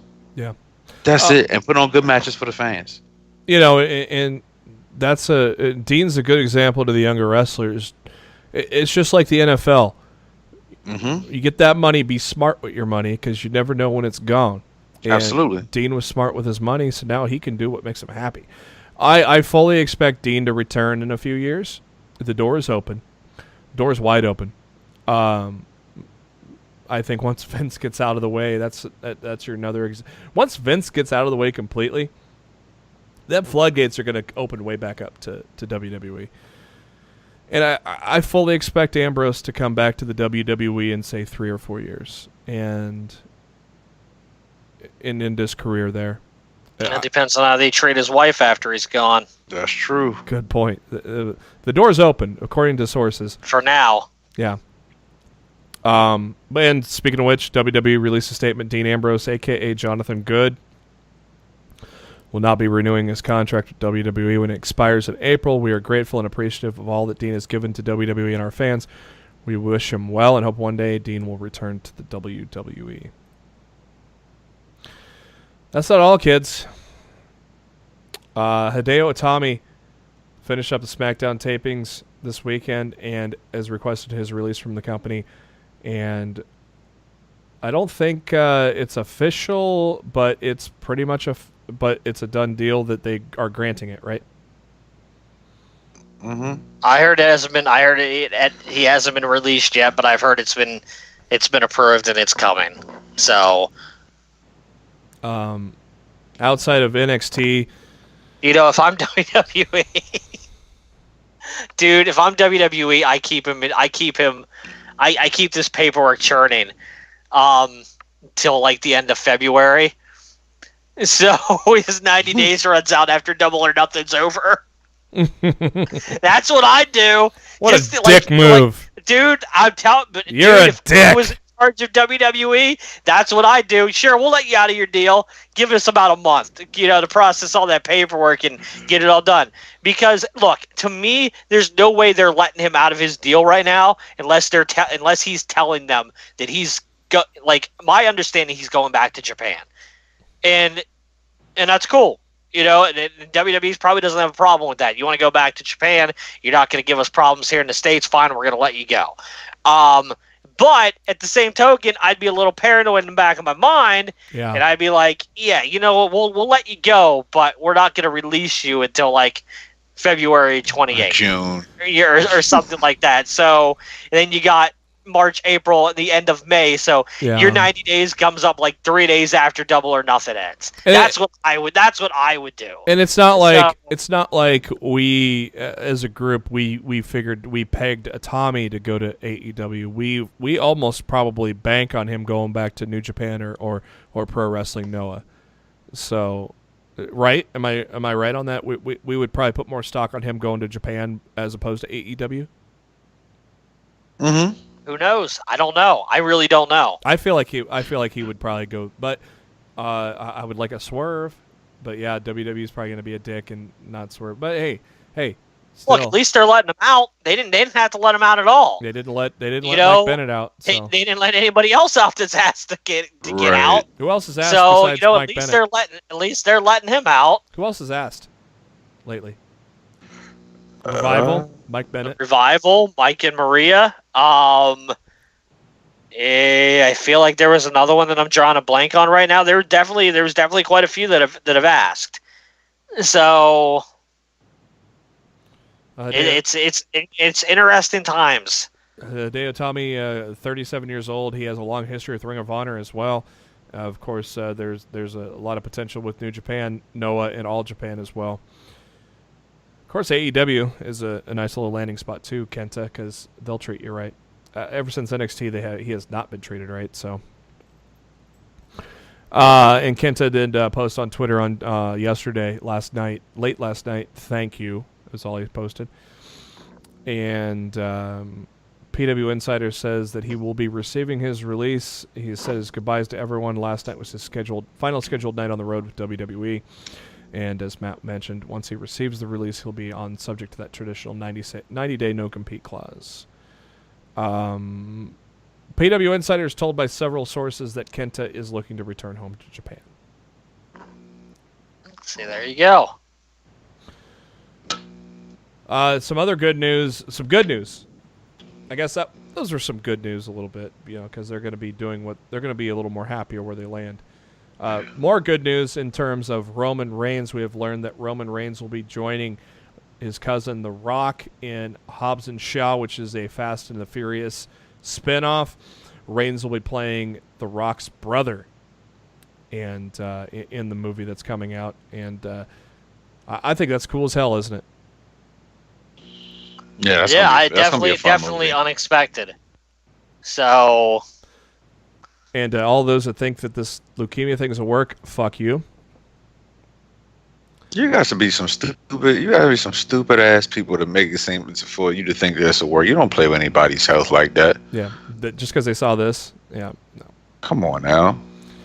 Roman Reigns said on Twitter, "Family healing. I cannot thank my family and friends enough, my new Fast and Furious family enough for all the love and support I've received while on this exciting Hobbs & Shaw project. The time I've spent with my cousin on this wonderful island has been Hawaii, by the way, has truly been a healing grace. I am grateful to the WWE, The Rock, and Universal Pictures, everyone on the set of Hobbs & Shaw for allowing me to be a part of this franchise. All your outreach and support has been a blessing. It's only pushed me to get back into the ring as soon as possible. But until then, I'm excited for this movie premiere in the summer. Our culture and mana in this film is strong." And I'm excited, man. I'm excited to see Reigns and Rock on the film as brothers, man. That's gonna be a lot of fun, ain't it? Yeah, it is. All right, those are our top headlines of the week. Let's go quickly over some other headlines. All Elite Wrestling has filed some trademarks, so the WWE can't steal them. Change the Universe has been filed as a trademark for wrestling and merchandise purposes. That was done on January 17th. That was the line that Jericho used at the rally. Change the Universe. I still love it, don't you? Trademark for StarCast was applied for on the 10th of January as well. Parent company for Conrad Thompson. In terms of ratings this week, total Bella's audience drops about 500,000, or half a 100,000. Sorry, 50,000 to 460,000. It sounds like these Total Divas and Bella's audiences are getting pretty low now, but I think they're still high enough to where the company doesn't care, right? I don't know. I don't have a clue. Don't really. I've stopped watching them. They're just too painful. Raw after Rumble, big jump, 2.7 million up from 2.46 the previous. A nice hot 2.8 million in the opening, but hour 3 did falter, but still a strong hour 3 at 2.575 million. SmackDown Live numbers just came in as well, and those saw a slight decrease. They only lost about 7,000 or 5,000 viewers from the week before, but pretty telling that SmackDown decreased after the Royal Rumble, huh? Matt? Dude, people just had look. The show was bad. Like there's no denying that the show is bad. But at the same token, people got wrestling fatigue. That was 4 straight days of long pro wrestling episodes. People sometimes you reach their breaking point. And you're like, enough is enough. I'm done. I'm good. Right. And when you don't put on a good show on the 4th day and people are a little burnt out, that ain't gonna be very helpful.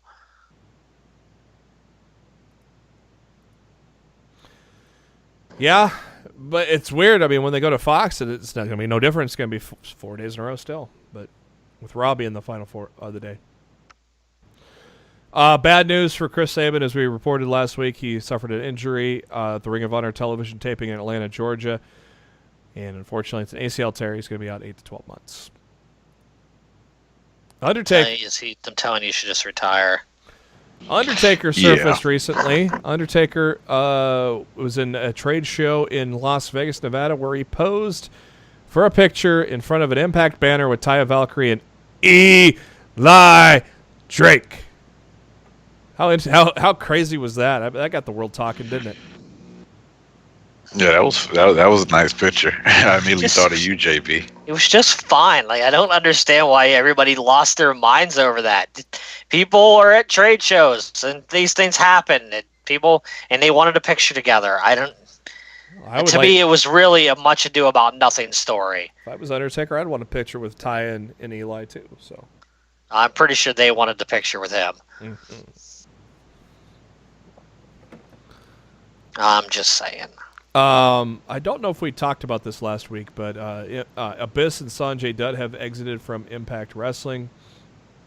They are WWE bound. Sanjay Dutt's already backstage working for the company. Yeah, I'm assuming Abyss is going to be doing something down in the PC or the NXT brand. Yeah, they're not going to be on air talent, right? They're going to be producers and stuff like that, right? Don't you think?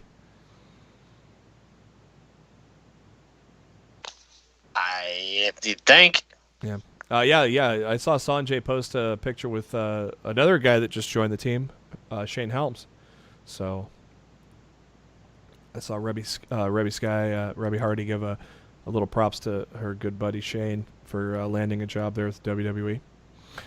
As always, Hidden Gems is one of the cooler sections of the WWE network, and they added a lot of battle royales to the section, obviously with the Royal Rumble this past weekend. There's an AWA Over the Top Tag Team Turmoil Battle Royal that included the Road Warriors and the Hennig family. UWF has a Bunkhouse Brawl, which featured Sting, Ted DiBiase, and the Fabulous Freebirds. USWA with a Round 'em Up that included Jeff Jarrett, Bill Dundee, Dr. Tom Pritchard. And FCW, the Grand Royale from 2011, a battle royale that included those like Roman Reigns, Seth Rollins, and Xavier Woods. So anytime they add FCW stuff, I'm excited. So some cool stuff there for you guys to check out the Hidden Gem section. Just added to WrestleCon, which is going to take place at the Hilton Midtown on Friday, April 5th, and Saturday, April 6th.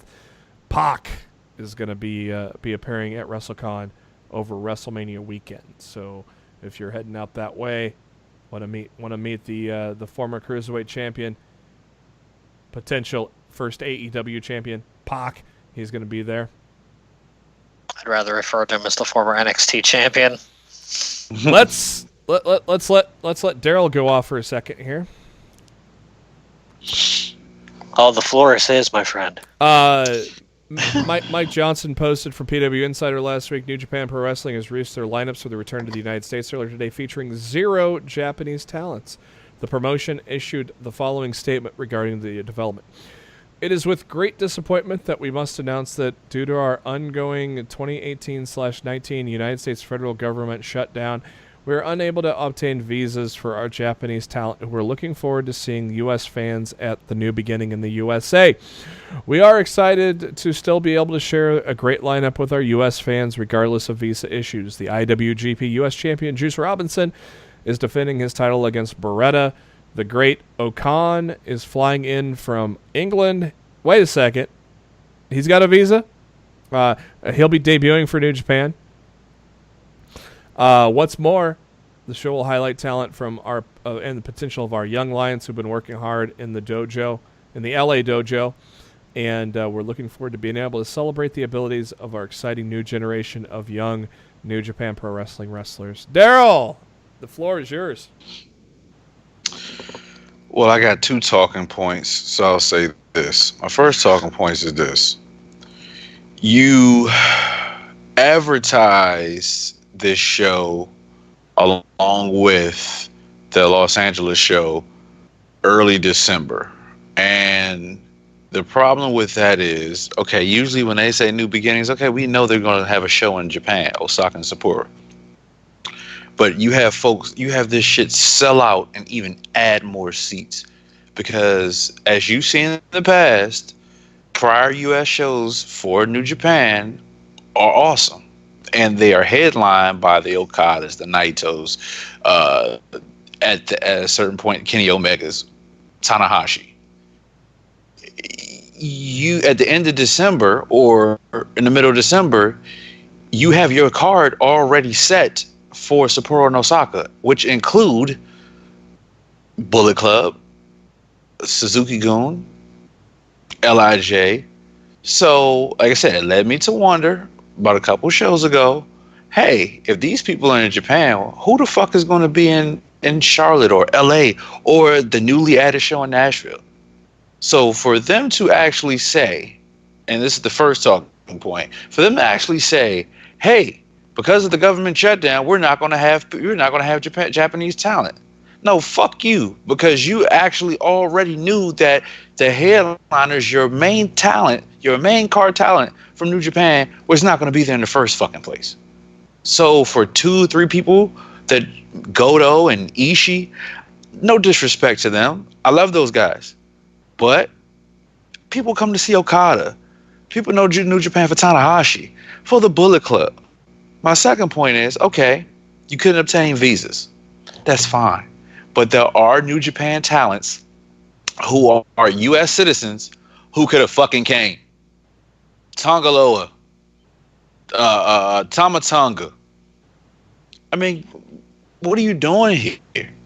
If you advertise a WWE house show or even a Ring of Honor show, 9 times out of 10, you're going to see the Jay Lethals. You're going to see the John Cena's. You're going to see the Seth Rollins. What are you doing? You've lost the elite. And not to say that they were a majority of your stock, but they had a big part in what you were doing for the past couple years. And no disrespect to these young lions, I'm sure that they've been working their asses off, because I know that Shibata's been working with them. But I just hope you setting these kids up for failure, because for one, you mess around and have them in there and you let the fans who spent their hard-earned money trying to get to a New Japan show for once, because God knows if these people can actually get to Japan to actually see a show, and you give them these guys. I hope they don't get booed out the building. I really don't, because that'll be messed up. And I digress. There you go, fellas. Well said, my friend. Yeah, so to the guy on Twitter that said try again when I mentioned they're fucking over the U.S. fans, just listen to what Darryl had to say the last couple of minutes. They're fucking them over. They're trying to get you to not want to come back with that, you know. And oh, it's going to be a long-term mistake. It's nothing that's going to be felt this weekend. But the next time they roll back around in the United States, the fans are going to think twice. Yeah. Yep. Because they're going to remember this. And they're like, do I really want to buy the tickets right now, or do I want to wait for a card to come out? I kind of want to know who's going to be on the show.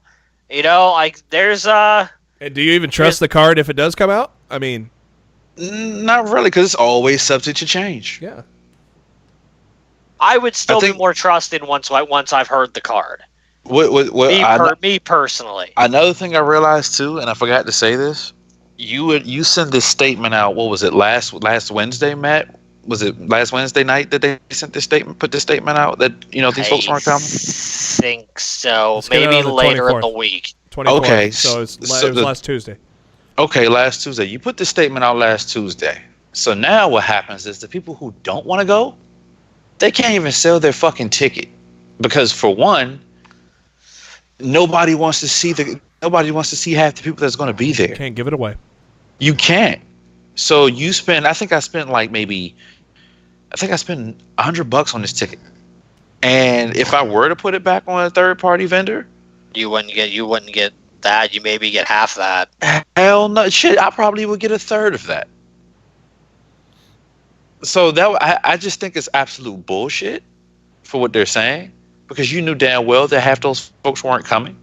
But then you release a statement, oh, okay, well, since such and such can't come, we'll just release a statement. Now they can't sell the ticket. Either you don't come or you do come, and then we got your money already. No, fuck you, New Japan. Yeah. It's not a good look for them, and clearly the fact that they don't even realize that this isn't a good look for them is really bad. Even worse are the apologist fans who just accept this answer and they're gonna move along with it. And more often than not, those people that are moving along with it and are accepting of it are people who aren't even going to these shows to begin with. Mhm. Because if they were in the shoes of the people that bought the tickets and got dicked, pretty sure they wouldn't be feeling the same way. Or they're just so anti WWE that they don't care that they're getting fucked in the ass, and so Right. they're going to still go right out and buy the next show. I go back to when I started watching wrestling. The first New Japan probably match I've probably watched was Brian Pillman and Jushin Liger for the light heavyweights title, and I followed Japanese wrestling from then on. Did I ever grow up to think that I would actually go to a New Japan show? Hell no, because I didn't think they were coming over here. And for two, I just didn't think I would ever have the money to go to Japan and go do it. I mean, now, yeah, they're coming over, and yeah, I have the money to go to Japan and go do it. But why when you giving me this shit? You know what I mean? Like you do your G1 and everything in LA at the Cow Palace or whatnot, and you give those fans the best show ever. Oh, New Japan's coming back to Charlotte, Nashville, LA. All right, cool. Here's my chance. What are the dates on that? What is the date on that show? They actually start on Friday, the 31st. So it's I'm sorry. Tomorrow's in LA. Friday is Charlotte, and I believe, if I'm not mistaken, Saturday or either Sunday or Nashville. I was hoping for your sake that it was like 2 weeks out, because it was announced recently. Evolve is coming to Concord, North Carolina, on the 15th and 16th of February, where Adam Cole, baby, is going to be appearing in Evolve, and look who Adam Cole's facing on these two nights. On the 15th, Swerve. he's facing Shane Swerve Strickland, and then on the 16th, on Saturday, he's facing Darby Allin. Too bad that wasn't like a couple weeks sooner, so you could maybe travel up and see a good show. I would have went. Like I've never in my life been to a wrestling show, and I've been to a lot of shows where the company that was putting on the show never had its top stars headlining or main eventing or even, part of the show. And even the funniest thing about it is they have a nerve to do a meet and greet. Who the hell do you want to meet? Who? I mean, besides what? brother. Stars of Ring of Honor Wrestling. Your brother Juice. Yeah, Juice. I want to meet Juice, because that's my guy, but Juice and Best Friends and Jeff Cobb and Marty. You can go to a Ring of Honor show and do the same thing. Mm-hmm. Well, maybe the meet and greets will be cheaper at this one. It should be fucking free as a goddamn incentive for the bullshit that you sold us on. No shit. That's true, honestly. Yeah. That would be cool. Daniel Bryan was recently... It'd be like a make good to the crowd. It ain't going to happen, though. And that, my friends, is a shoot. Daniel Bryan was interviewed by Newsweek recently to discuss his heel turn, and noting that he wants to be hated more than Brock Lesnar. That's going to take a lot, but hey, you're doing a good job, Daniel. Still keep up with it. Don't show up. There you go. True. On the heel turn, Bryan said it is interesting because even my bad guy stuff in the WWE before in 2012, but a lot of it was based on my confidence and my ability to understand what it is, what we do, and understanding myself. That's the most interesting thing about wrestling in general. It's martial arts-esque. You learn a lot about yourself by doing it. You learn about the things you believe and don't believe. You learn about how to properly move your body in different ways to get people to react and not react to certain things. When I was a bad guy before that, I was most proud and reminiscent of when I was in the Independents and Ring of Honor, that type of setting. But even then, I wasn't developed as a performer as I am now.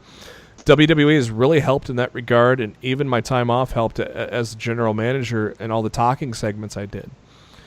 But that's not what I'm naturally good at, but I've always been somebody who tries to do their best with everything they've been given. And whether it's working at McDonald's when I was 15 years old, delivering newspapers, or being the general manager of SmackDown, trying to get as good as I possibly can, it helps when it's time to turn it on and get more comfortable out there, and it really seemed more natural. And That's all we can say really about this heel turn. Daniel Bryan is taking himself, amping it up to 11, and it's coming naturally, and it's working wonderfully, isn't it, guys? Yeah. I love it. I have no problem with it at all. What do you think of that new title? Good God Almighty! Is that in 2K yet, Matt? I'm sure someone already created it and it's up there. Did you hear all the weed heads cheering when he said it was made from hemp? Made from hemp, yeah. Ugh, just terrible. The Mary Jane is legal in Arizona too. So. Smoke. And everybody needs to realize this championship was made. That motherfucker holding that belt for a while. Yeah. Mm-hmm. Good point. Because they didn't just go ahead and make this championship. Yep. To lose it. For him to drop it anytime soon. Barring injury, Daniel Bryan's holding that title for a while. I don't see him dropping it. You know, if they went to that extent to get that made, to me, he's holding that title for a while. Who's your dream opponent right now for him coming out of which we think would be the champ? Well, actually, shit, they might have the title. Well, to me, they eliminate every single. He shouldn't face anybody in the chamber. Right. If he survives the chamber, all those people should be out. So if I had to pick somebody left on the SmackDown roster for him to go against at WrestleMania, it would be probably Rey Mysterio. That would be phenomenal. If they build up Jeff Hardy a little more, I wouldn't mind that. But Hardy's in the chamber. Oh, they know. Oh, okay. I didn't watch. I'm still recovering, so I didn't watch SmackDown. It's Daniel Bryan, Jeff Hardy, Randy Orton, Samoa Mustafa Joe, Ali. AJ Styles, and Mustafa Ali. Ooh, all these in the chamber. Sweet. Mm-hmm. So you can't. To me, he's facing all those guys a month and a half before WrestleMania. You can't match him up with one of them again. No. Not in my opinion, anyway. Not if you're looking to keep shit fresh. So to me, you're looking at the rest of the roster. To me, the logical choice is Rey Mysterio. And the fact that Daniel Bryan did all he did to get back into the ring, he deserves to retain a title at WrestleMania. In my opinion. Yeah. And Rey would be... yeah, because I definitely don't think Rey's beating Bryan, but I think they'll have a hell of a match. Yeah, I agree. We're all on the same boat that Bryan's holding that title for a while. I did not watch SmackDown because I figured sleep is more important, so I could be a little more energetic for the show tonight. And the fact that Matt said it sucked ass, so I just did not go out of my way to watch it. So very disappointed. I did not watch it. So I'm happily. That's why I'm happily excited on the show to hear my boy Mustafa Ali is in the chamber match. That's fucking great. I love it. I love it. The first ever Worlds Collide tournament happened during Access at Rumble Weekend. It's going to stream all day on Groundhog Day, February 2nd on the WWE website as well as social media platforms starting at 12 p.m. Eastern. A network special will also happen that evening at 8 p.m. featuring action from the later rounds of the tournament as well as a battle royale. As we previously mentioned, the participants on the NXT side included Adam Cole, Velveteen Dream, Dijakovic, let me get those pronunciations right, Keith Lee and Shane Thorne. For UK, Mark Andrews, Tyler Bate, Travis Banks, Jordan Devlin, and Zach Gibson. And for 205 Live, Cedric Alexander, Humberto Carrillo, Tony Nese, Drew Gulak, and TJP. Something else that was very interesting this week was the fact that Dave Meltzer said Ronda Rousey's done with the WWE after WrestleMania 35. That sent us all into a tailspin until we realized once again old Uncle Dave is wrong again. TMZ Sports thankfully righted the wrong and said she's under contract until April 10th, 2021. And so, hey, look, Uncle Dave's wrong again. How about that? And like I said earlier, just because she's under contract for a few years doesn't mean that he wasn't part right and that she might be taking time off after Mania for a while. Yeah, he was basically saying she's gone for good. So, way he put it. That's what I took from it. Way he put it, she was gone for good, which is completely wrong. So, no, obviously we expect her to take time off to do a movie or something here and there, And she gave it her all for a year. It ain't even about a family. She's gonna go. I mean, it ain't about a movie. She's gonna go take time off to start a family. She's gonna have them babies. She wants to have kiddos. Baby, give me that baby. So, good for her, man. She busted her ass on the road full time for a year with this company. She wants to go have a fucking kid. More power to her. They can extend her contract out. Yeah. And she'll right now it expires in April 2021. You take a year and a half off. I'm gonna extend your contract to December of 2022, and and I have you locked down. It ain't that big of a deal. No, it's probably the agreement between the two sides as well. You are more than welcome. Would you like to extend that out? Yes. Okay. We're good. So fully agree. Old Rush is officially. I'm not calling him Roosh. I'm calling him Rush. Roosh. You call him Roosh, I'll call him Douche. Douche Roosh. He's officially expected to start with ROH on their February 9th taping in Lakeland, Florida. MLW says, fuck you, Roosh. You douche. Matt told me about this, but they were sold out, I guess, by the time I found out about it. Chase Field said, meet the Royal Rumble Burger. 18 ounces of pork bratwurst patty on a toasted onion roll with cheddar cheese, smoked bacon, crispy coleslaw, fried onions, and barbecue aioli. And we top it with mac and cheese wedges. Oh, that looks so good. Those bathrooms. Honestly, it did not look good to me at all. I would eat it. But I will openly say I am not a coleslaw fan. I'm not a coleslaw fan either. That took me out of it right then and there. I bet you those bathrooms in Chase Field were fucked up. I don't even want to know. And the best thing about this was Daniel Bryan retweeted it and said, Chase Field should be ashamed of themselves.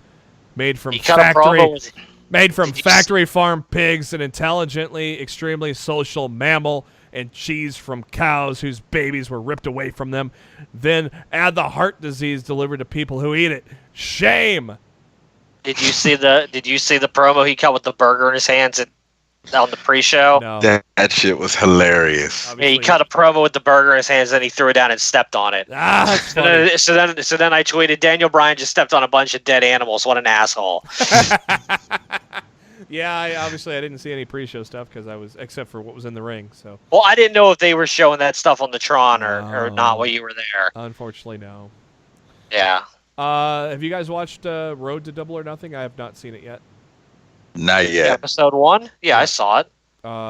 He announced Fuck you guys been? It's like a 5-minute episode. Well, I've been in Phoenix, motherfucker. You jobbers. You could have watched it. No excuse. Whatever. Jobber. He announced the signing JV the Jobber. Jungle Boy. And, of course, the ticket announcement party February 7th when, coincidentally, Kenny Omega's contract runs out. Young Bucks and Cody were at the MGM Grand on January 24th doing a site survey for the Double or Nothing event. So that was pretty cool. Well, imagine walking up to them guys, hey, you want to do a survey with us? Normally you'd be like, fuck no, but it's the Bucks and Cody. You'd be like, fuck yeah.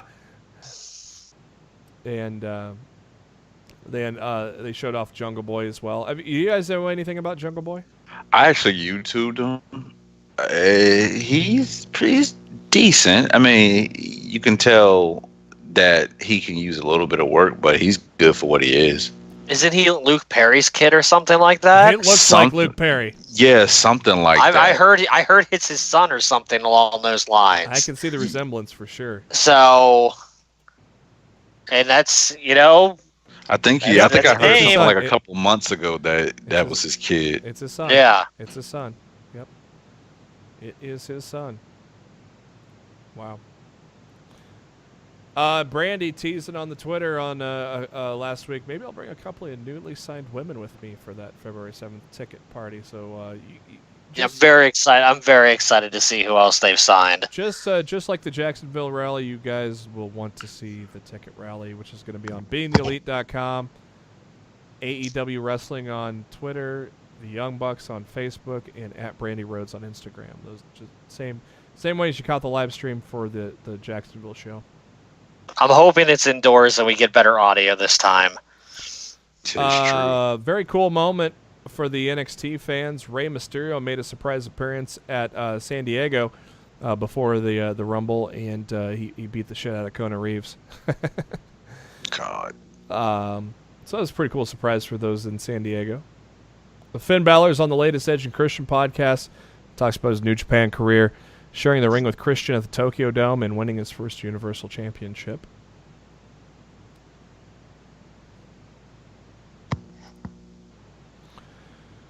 After Takeover Phoenix, the WWE debuted a new WWE Chronicle focusing on Paige. The documentary notes where Paige was born to be a WWE superstar. She was the first NXT Women's Champion, captured the Divas title in her debut in WWE, or debut if you're Matt Riddle. In June 2016, the raven-haired superstar was sidelined for 17 months. Followed the Divas champion from her unexpected 2017 return to her heartbreaking revelation that she could never compete again in this new edition of WWE Chronicle. Did you gentlemen get to catch that after Takeover? I haven't as of yet. It was a hard watch, man. It's hard to watch. I can imagine. Yeah, that's one of the things I'm going to try to catch up on here throughout the weekend. I also had another thing I could have done instead of SmackDown if I would have stayed another day with the flight problems. I got tickets, I don't know how. I don't know if it was through StubHub or Ticketmaster for my purchases on NXT and Raw. I could see, I was invited to a free screening of Fighting With My Family in Tempe, Arizona, but it was on Tuesday, and I had already flown out, so it's like, oh, well. You jobber. I mean, unfortunately, I would have probably chose SmackDown over that and then been like, what the fuck did I do? You'd have been highly upset. Ronda Rousey recently interviewed with ESPN ahead of the Royal Rumble pay-per-view. On the reports that she's taking time off to have a family, she says, I don't honestly know why anyone feels like they're an authority to speak on my plans for my uterus. Well said, Ronda. If I responded every single time the world speculated on what I was doing with my womb, I would not have a free moment in the day.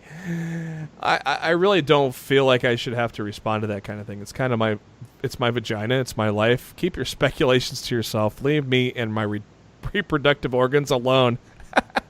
That was great. Woo!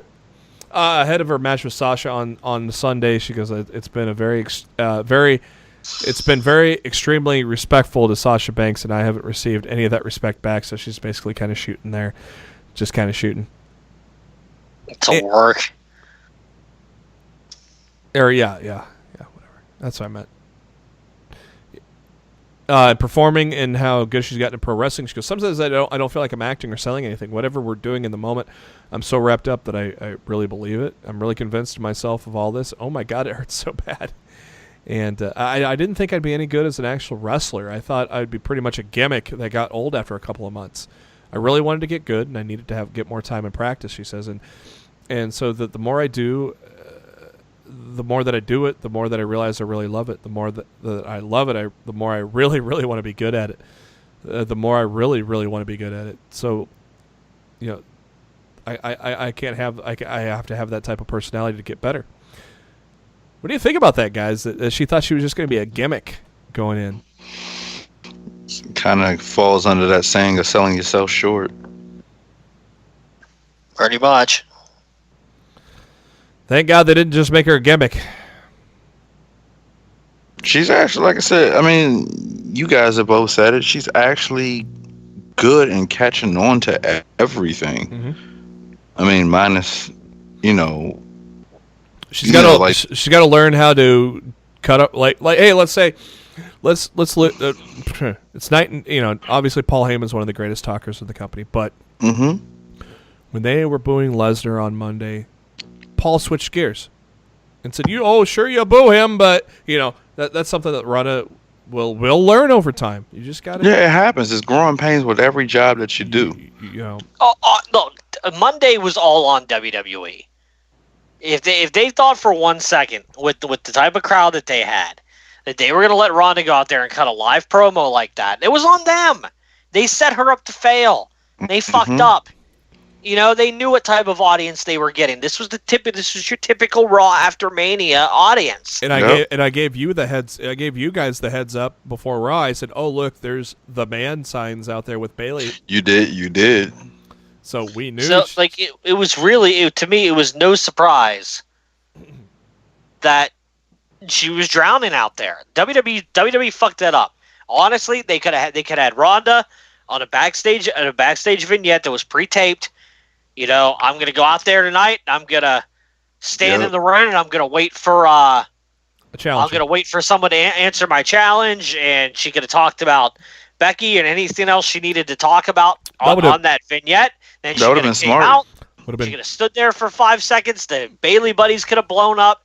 Bayley could have came out. They could have had the match, and then they could have brought Becky out afterwards. That would have been. No, they literally set her up to fail. Yeah, that was on them. That wasn't on her. Matt, that's a perfect way to do it. And I didn't spoil that for you guys, but I go, I know who's answering the challenge because they were setting up the Bayley buddies. It was nobody else left. What logic would have said there was nobody else left? Yeah, I said on Twitter even before the match happened, I'm like, so all these tag matches pretty much guaranteed.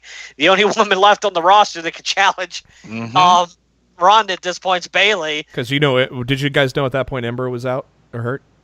Yeah, I didn't know. They announced it.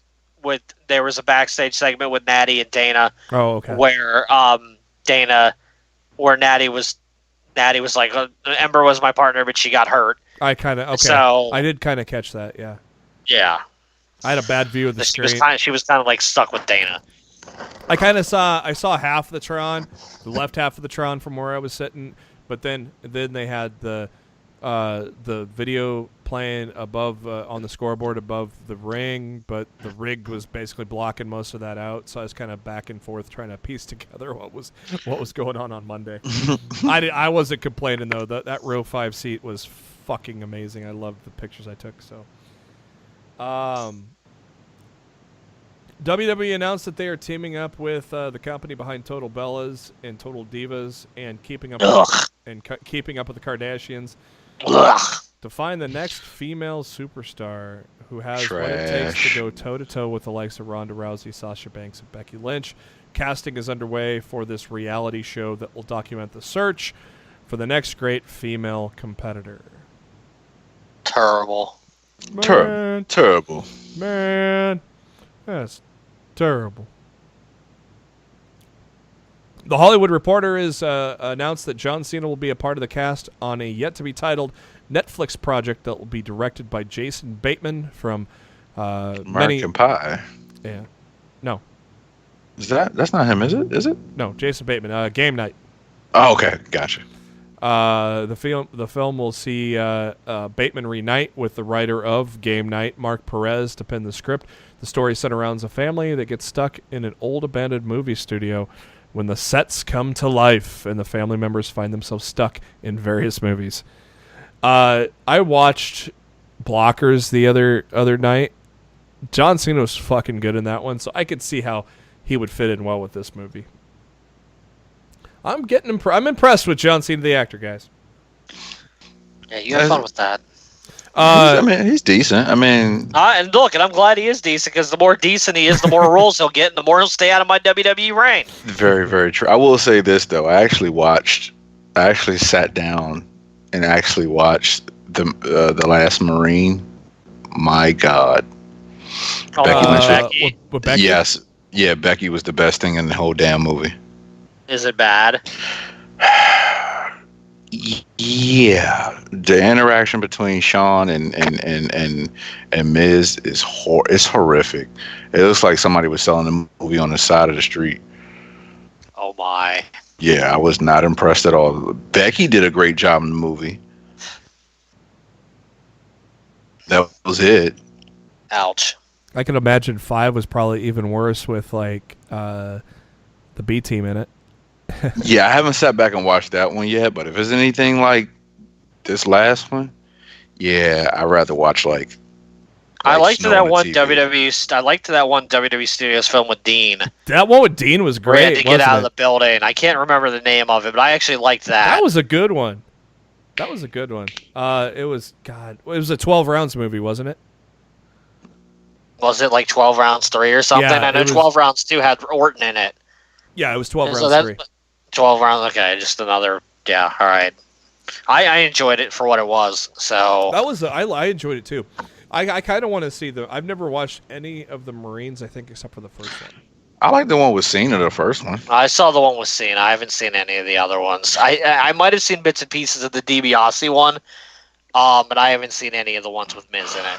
It's just like the quality of the movie is just not good at all. Well, we don't expect it to be either, but Well, I'm kind of glad because I'd be really annoyed to know that they're fucking wasting their money on that fucking shit. yeah. Please, God. Those looking for surprise appearances, I mean, these guys are basically letting it out for you. Hangman and Cody on January 26th, Hangman tweeted water and Hangman tweeted Barry, which equals Waterbury, Connecticut, Northeast Wrestling. So you just got to keep your eye on the Elite's tweets, see where they might pop up next. And I'm hoping for Leech tweets. That sounds like an upcoming YouTube series. maybe we could start it. The Elite's tweets. We probably should. We should. We probably can a decent following off of that. Pretty much. I trademarked it already, Vince. So fuck you. Son of a bitch. Yeah. So for my buddies Darryl and Matt, I'm hoping MCW, man. I would love to be there with you guys, but man, waiting on the email with the tickets. I hope so. Jake Hager made his Bellator debut this past Saturday, and he whooped some ass. Arm triangle choke in the first round to get his first victory. And also R-Truth wrapped as Hager walked to the cage as well. But a hell of a showing for Hager in his Bellator debut, huh, guys? Yeah, I seen the clip of it. Pretty nice. He did pretty well. Bianca Belair was interviewed after her championship match at TakeOver, and she had some words for Mr. Sam, didn't she? And I am glad they didn't edit that out of the edit that part of the interview out when they showed NXT tonight. They showed the whole thing. Mr. Sam can kiss my ass. Lord, I'm happy she did say that. I thought they were gonna not show that part on NXT, honestly, and I'm glad they did. You know, if Triple H has any control of it, he'll try to make it as realistic as possible. Be yourself. Oh, I can't wait for Bianca to stare down old Sam at the kickoff show in New York. It's got to happen, right, boys? Yep. It's got to happen. Some sad and scary news. Recently, a post on Lars Sullivan's Twitter account by his social media representative. There's been a lot of speculation about Lars, and it's true. He went missing several weeks ago, and I was just able to contact him this morning. Lars wants everyone to know he's in a good place, and sorry to everyone he's disappointed. So some scary stuff there with Lars, and hopefully he can get his life back on track and move forward from here. But man, that's some scary stuff, isn't it? We don't know. We don't really know a whole lot about it, so it's hard to really speculate on if the stuff is scary or not. Well, the fact that he went AWOL for several weeks, we don't really know if that wasn't a work or not, too. Yeah. I mean, if it wasn't, I'm just glad he's alive and well and doing good. Yeah. As we mentioned before, WWE announced on the Royal Rumble kickoff show, they'll resurrect the halftime heat concept for the Super Bowl this coming Sunday. 6-man tag match between Ciampa, Gargano, and Cole against Dream, Black, and Ricochet. Shawn Michaels will be a guest announcer for that match. WWE did not specify where the match would broadcast from, but Matt stated that it is going to be the Performance Center, perhaps. No NXT live event is scheduled on Super Bowl Sunday.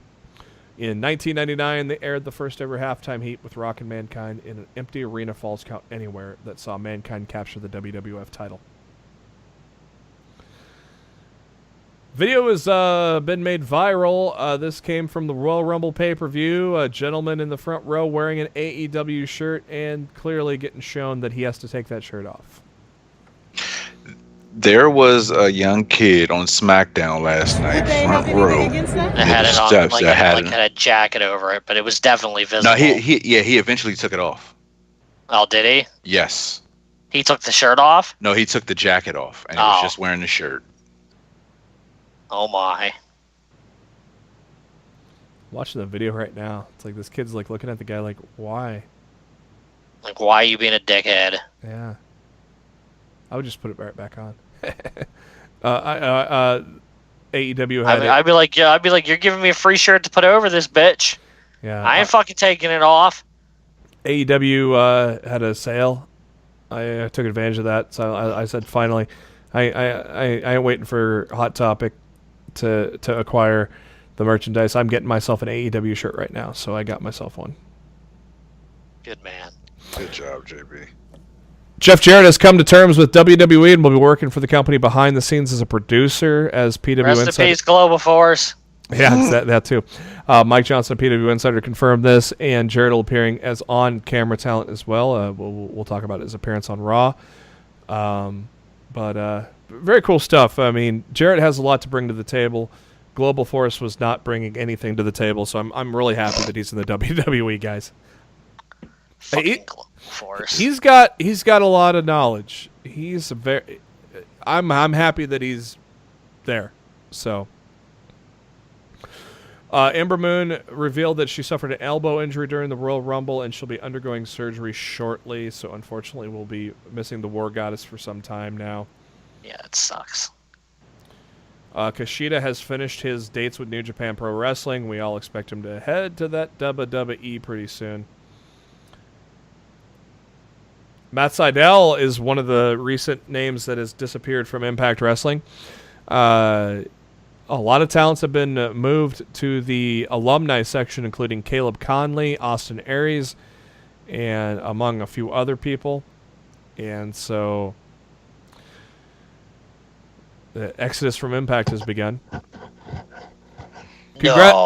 Congrats to everybody involved with Glow Wrestling. They won the Screen Actors Guild Award for outstanding performance by a stunt ensemble in a comedy or drama series.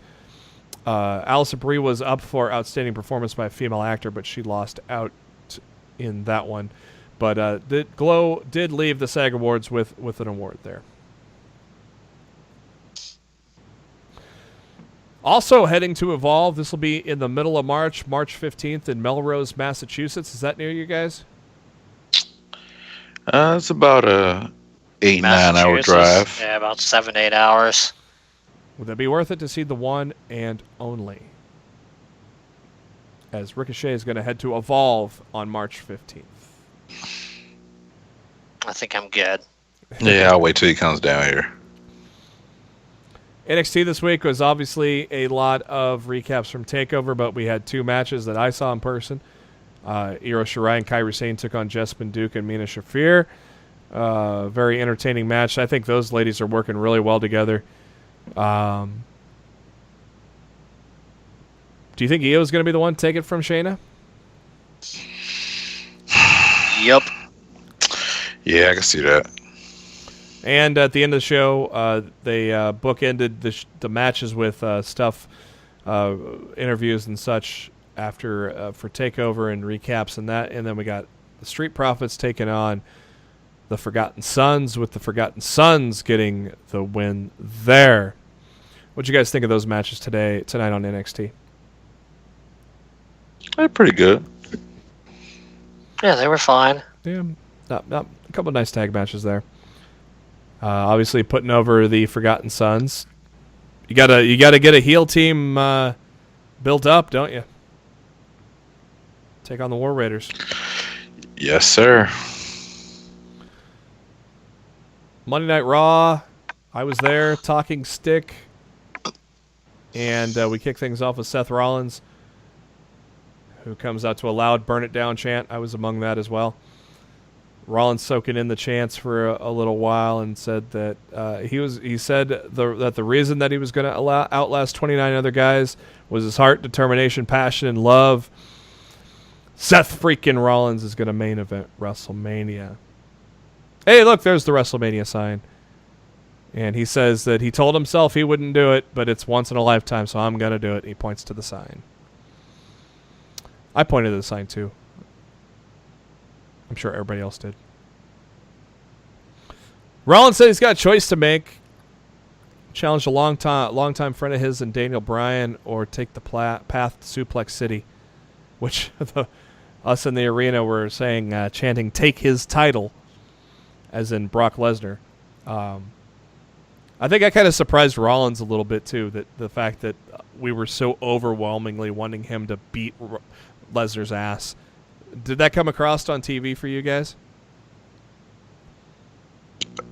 The fact that we wanted him to take on Lesnar and we chanted take his title? Yeah, we heard that. I thought they chanted "Slay the Beast" or something like that. Nah, they was like take his belt. Take his belt. Take his belt. Yeah, that's what we were chanting. Triple H comes. Oh yeah, but when Triple H was out there, weren't they chanting "Slay the Beast"? Yeah. That chant came up too. Yeah, it was when Triple H was out there and he named both people. And I don't know who you're going to pick. And the crowd started chanting, "Slay the Beast! Slay the Beast!"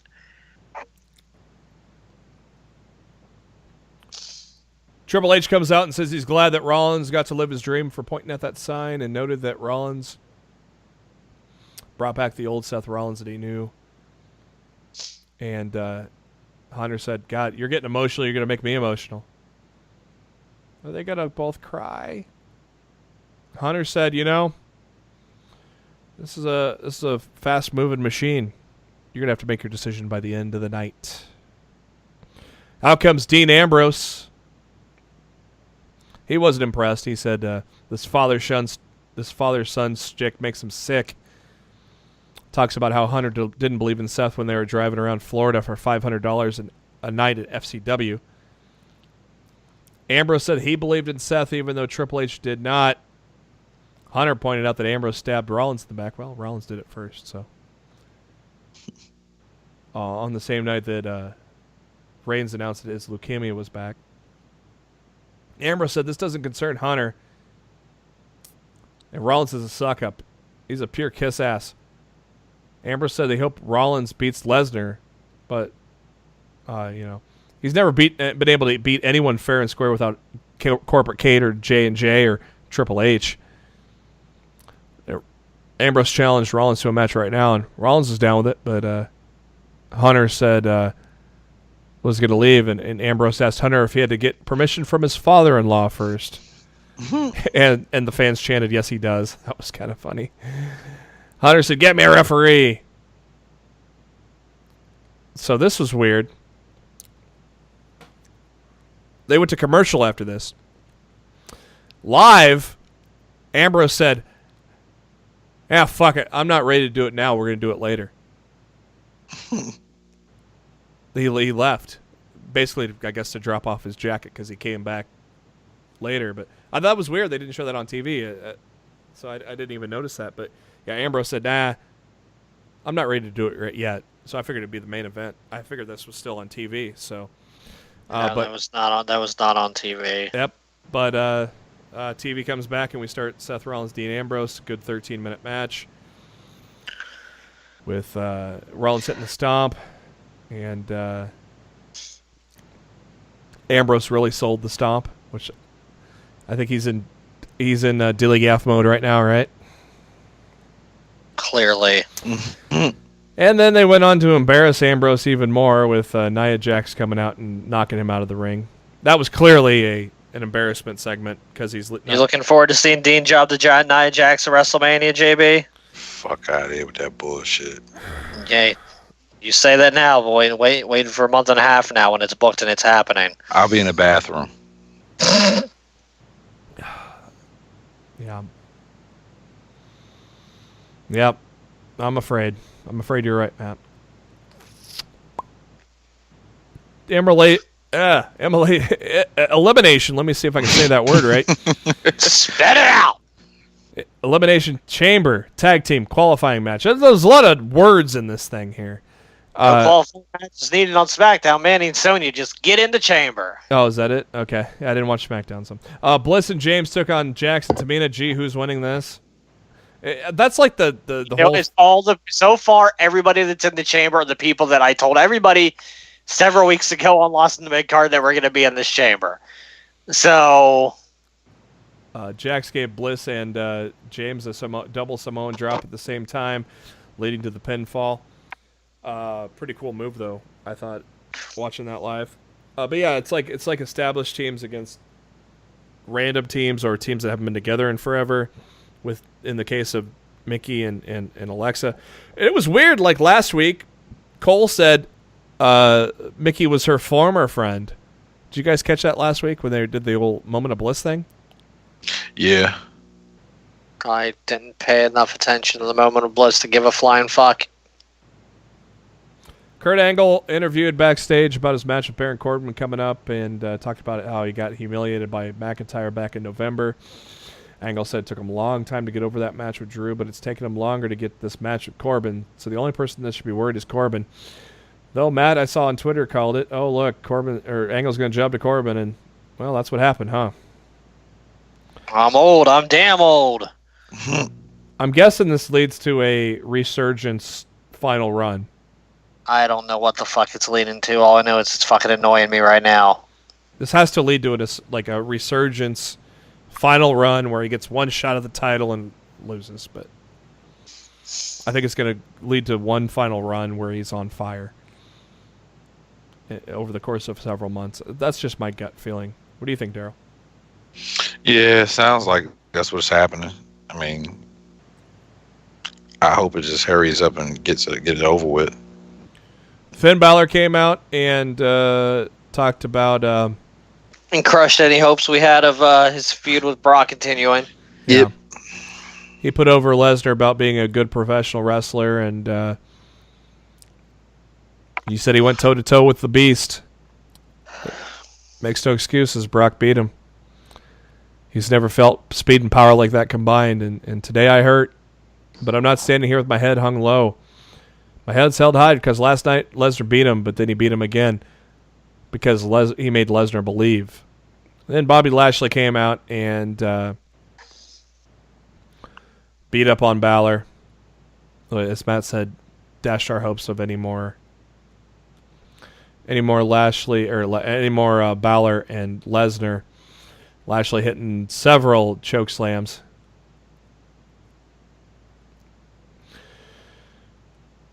The Revival took on Zack Ryder, Kurt Hawkins, newly formed team, but that newly formed team still cannot get it over the hump of the losing streak of Kurt Hawkins as Wilder and Dawson hit the Shatter Machine after 4 minutes to pin Hawkins. Hawkins looked a little, or Ryder, at least live, looked a little upset, but maybe he was just kind of upset at the result, but I'm assuming that they're going to stick together and eventually get a win. So You would sure as fuck hope so.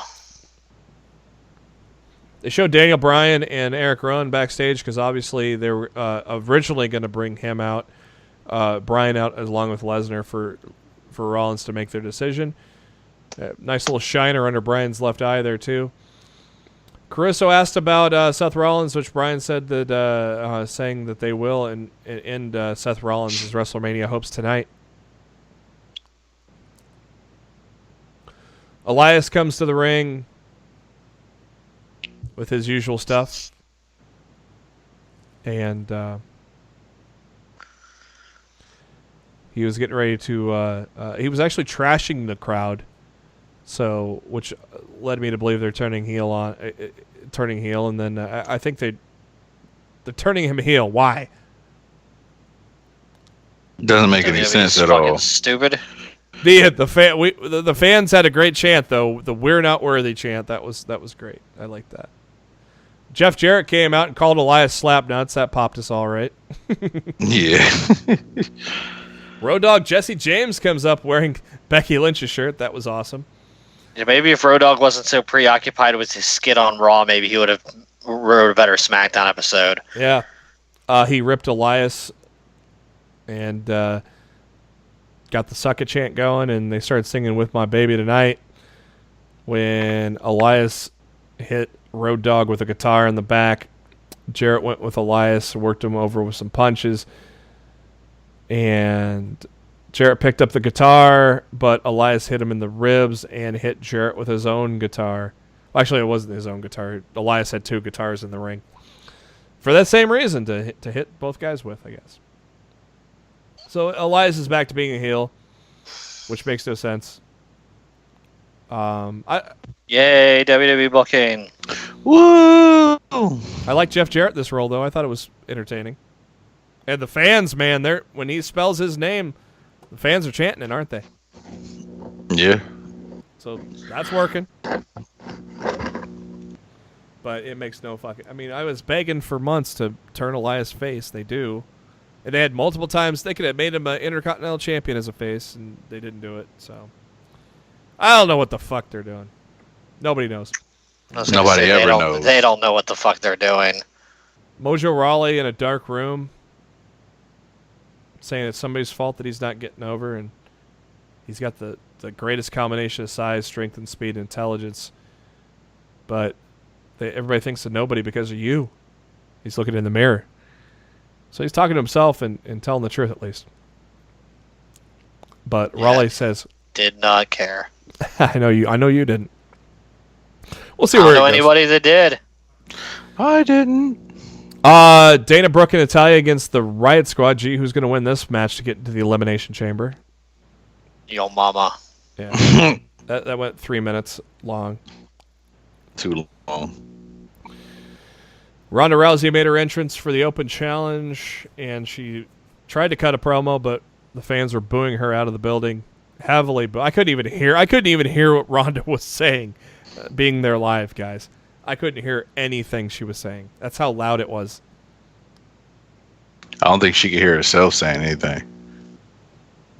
And apparently we got a lot of silence, like dead air, where she just stood there with the mic and said nothing. Is that right?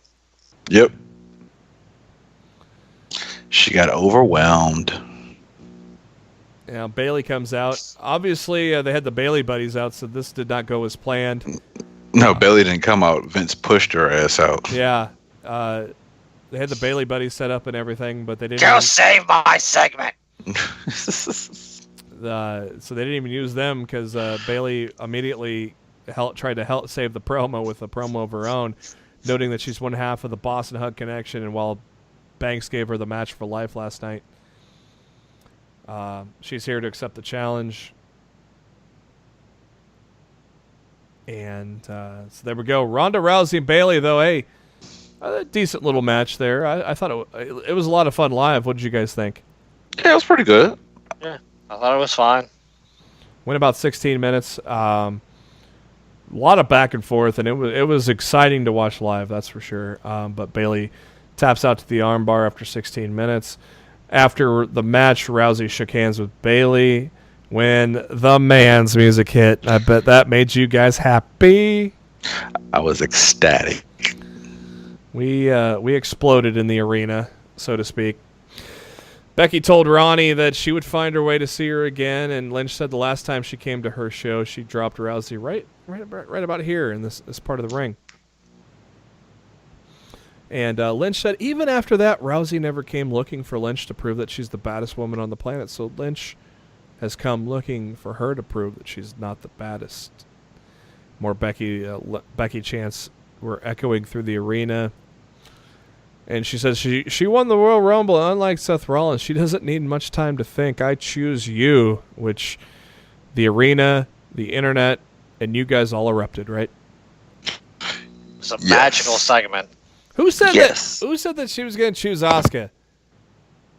Fucking the Busted Open was suggesting on Monday that she should choose Asuka to revenge her tap-out loss at the Rumble. And I'm just like, no, Bully, you're out of your damn mind. I love you, Bully, but you've lost it here, dude. Lynch says at WrestleMania, I break your mystique, I will take your title, and I'm going to kick your ass in front of the whole world.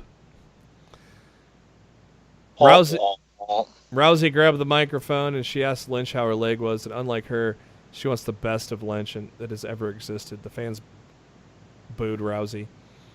She goes, I could re-break your face faster than she can say Nia Jax. Hey, at least you're now kind of adapting to the heel mentality there of us booing you. So, Rousey said she could kill her with her bare hands. The only thing stopping her was her own choice. And Rousey said that they're the same age. So while Lynch was training, I was main eventing in a sport where they didn't even want women competing. And then she got in the main event. Rousey noted that last year at WrestleMania, while Lynch was on the pre-show, she stole the show in her first match. Rousey said she was a household name for a decade. Rousey's going to own her at WrestleMania, and they had a stare down. And we all know what's going to happen at Mania, though. So, and it better fucking close the show. And it better not have fucking Charlotte in it. Amen. A freaking man. Drew McIntyre took on Braun Strowman. After that, it lasted about 7 minutes before Corbin was hiding under the ring and attacked to cause the DQ, and they tried to recreate where they injured Strowman. Why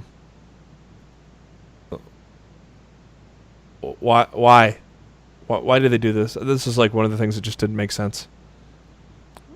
Why are we going to this road again? Why are you asking me? I don't fucking know.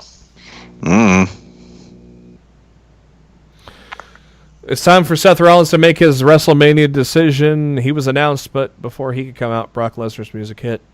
Heyman did a promo introducing Lesnar and said the easy choice for Seth is that he should challenge Daniel Bryan. They'll have a great grappling match and put on Sports Entertainment Clinic. You know. Here comes Seth Rollins, and Rollins basically answered the question quickly because they had a stare down and then went to a fight.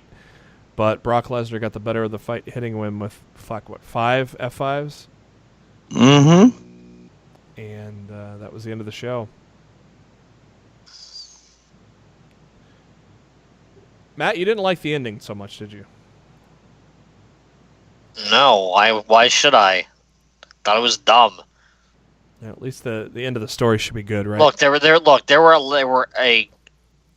was a bunch of good stuff on Raw, which drowned out a bunch of shit that was on Raw, as we've already reviewed out. But there wasn't enough on SmackDown to save that show. Speaking of SmackDown, from the talking stick one last night. Let's get this over with quickly. I didn't watch it, so it's going to be quickly. Becky Lynch came out and said a lot happened in Phoenix in the last couple of days, and she couldn't resist looking at Ronnie in her angry-looking eyes once again, so that's why she decided to choose to challenge Rousey for the WrestleMania match, and called Rousey an arrogant dope that bragging about the main eventing while Lynch was on the pre-show. Lynch says she's very proud of being on the pre-show. Nobody's handed her anything, and the fans chanted, "You deserve it," which is weird. Lynch said the main thing is when she saw the look in Ronnie's eyes, the one thing she didn't have anymore, and that's doubt. And then she'll break Ronnie's arm in front of the world. And if Ronnie doesn't believe that, she'll be carried out knowing it. Good promo from Lynch, right? And then basically went all downhill from here, huh? Yeah. Charlotte Flair comes out congratulating Becky for making it on the kickoff show.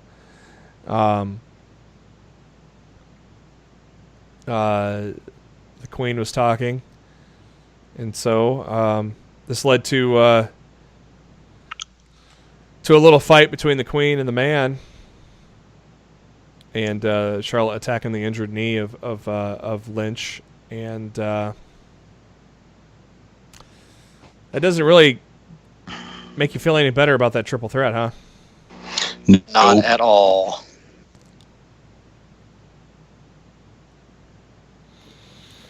R-Truth came out, and he complained about how Nia Jax took him out of the match, and Carmella noted that they worked hard to earn those spots in the Royal Rumble. Truth said, "I don't know what happened. 1 minute I was rapping, 1 minute I was snapping." That's a good line.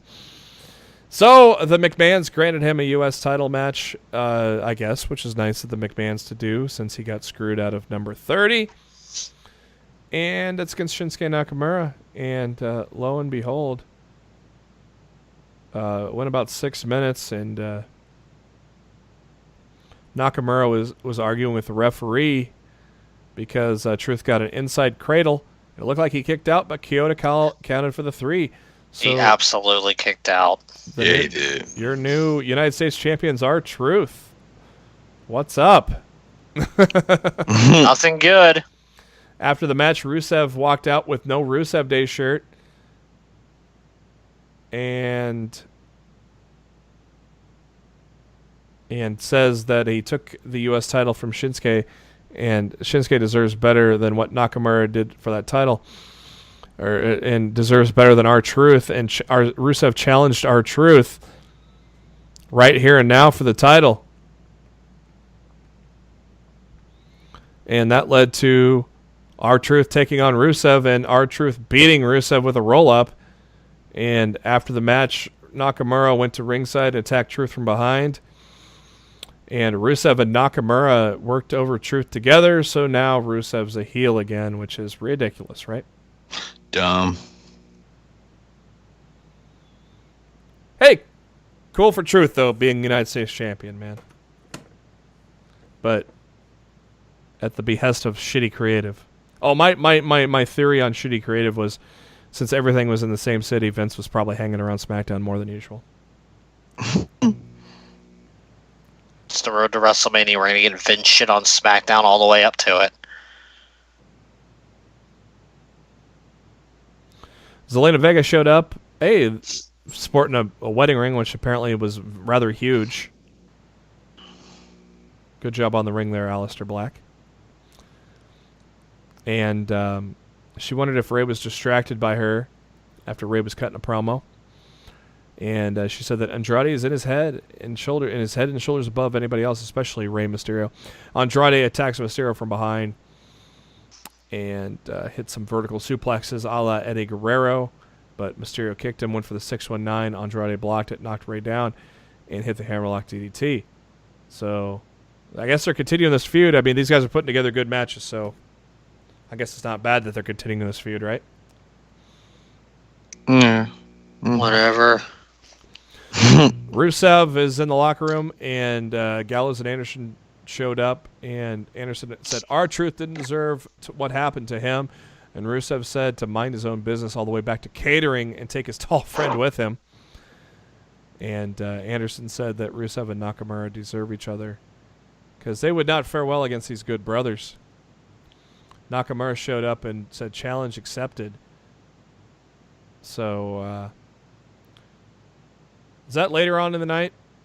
No. Okay. They implied that it was, and it never happened. So the Good Brothers are going to take on Nakamura and Rusev, and in a battle of which team is creative going to screw over more? Oh, definitely the Good Brothers. Yep. Since they're AEW bound. So Shane and Miz celebrate their tag team title win. What did you guys think of that segment? It's fine. Nothing much to it? Nah. Once again, I did not watch SmackDown. I decided to nap instead after seeing Matt's review of it. So, Mandy Rose and Sonya Deville are interviewed by Kayla Braxton, and they're officially declaring for the women's tag team title match at the Elimination Chamber. And as Matt said, they don't have to fight anybody to get into it. Nope. Hey, that's okay. They deserve it, right, Matt?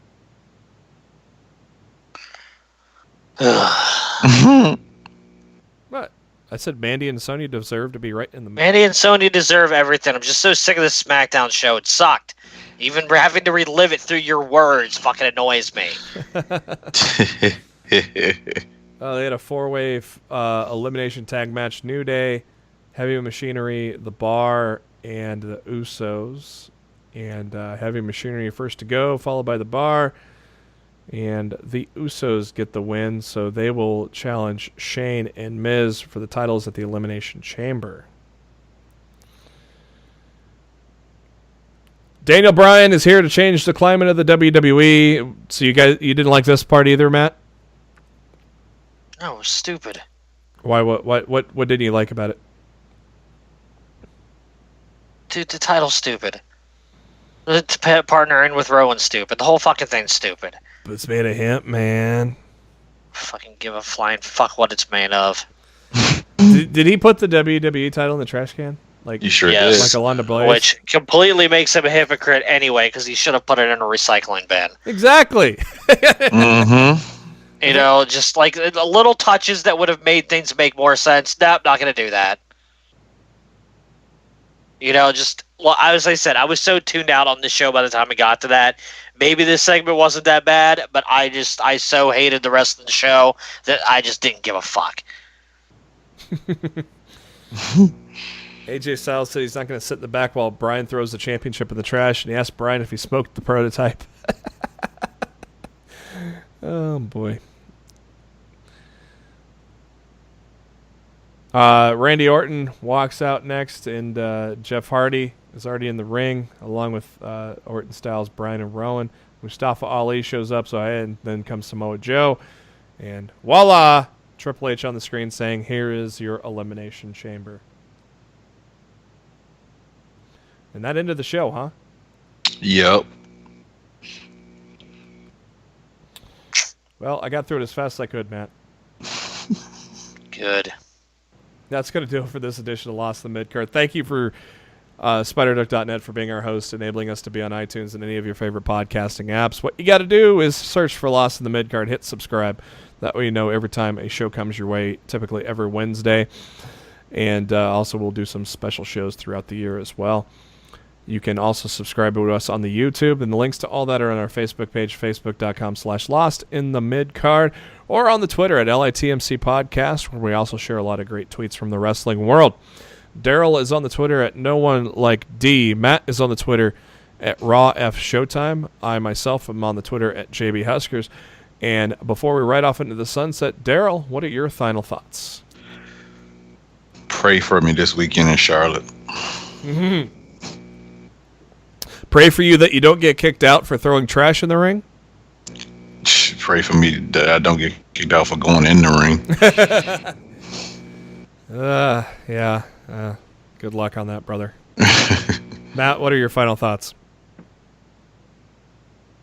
If you fucking add Charlotte to the main event of WrestleMania, y'all deserve whatever you fucking get. Stop saying you fucking listen to the fans, because clearly the last 48 hours has proven that you don't. Amen on that. For Darryl and Matt, this is Jeremy. Thank you for tuning in to Lost in the Midcard. Have a good one. We'll be back at you next Wednesday.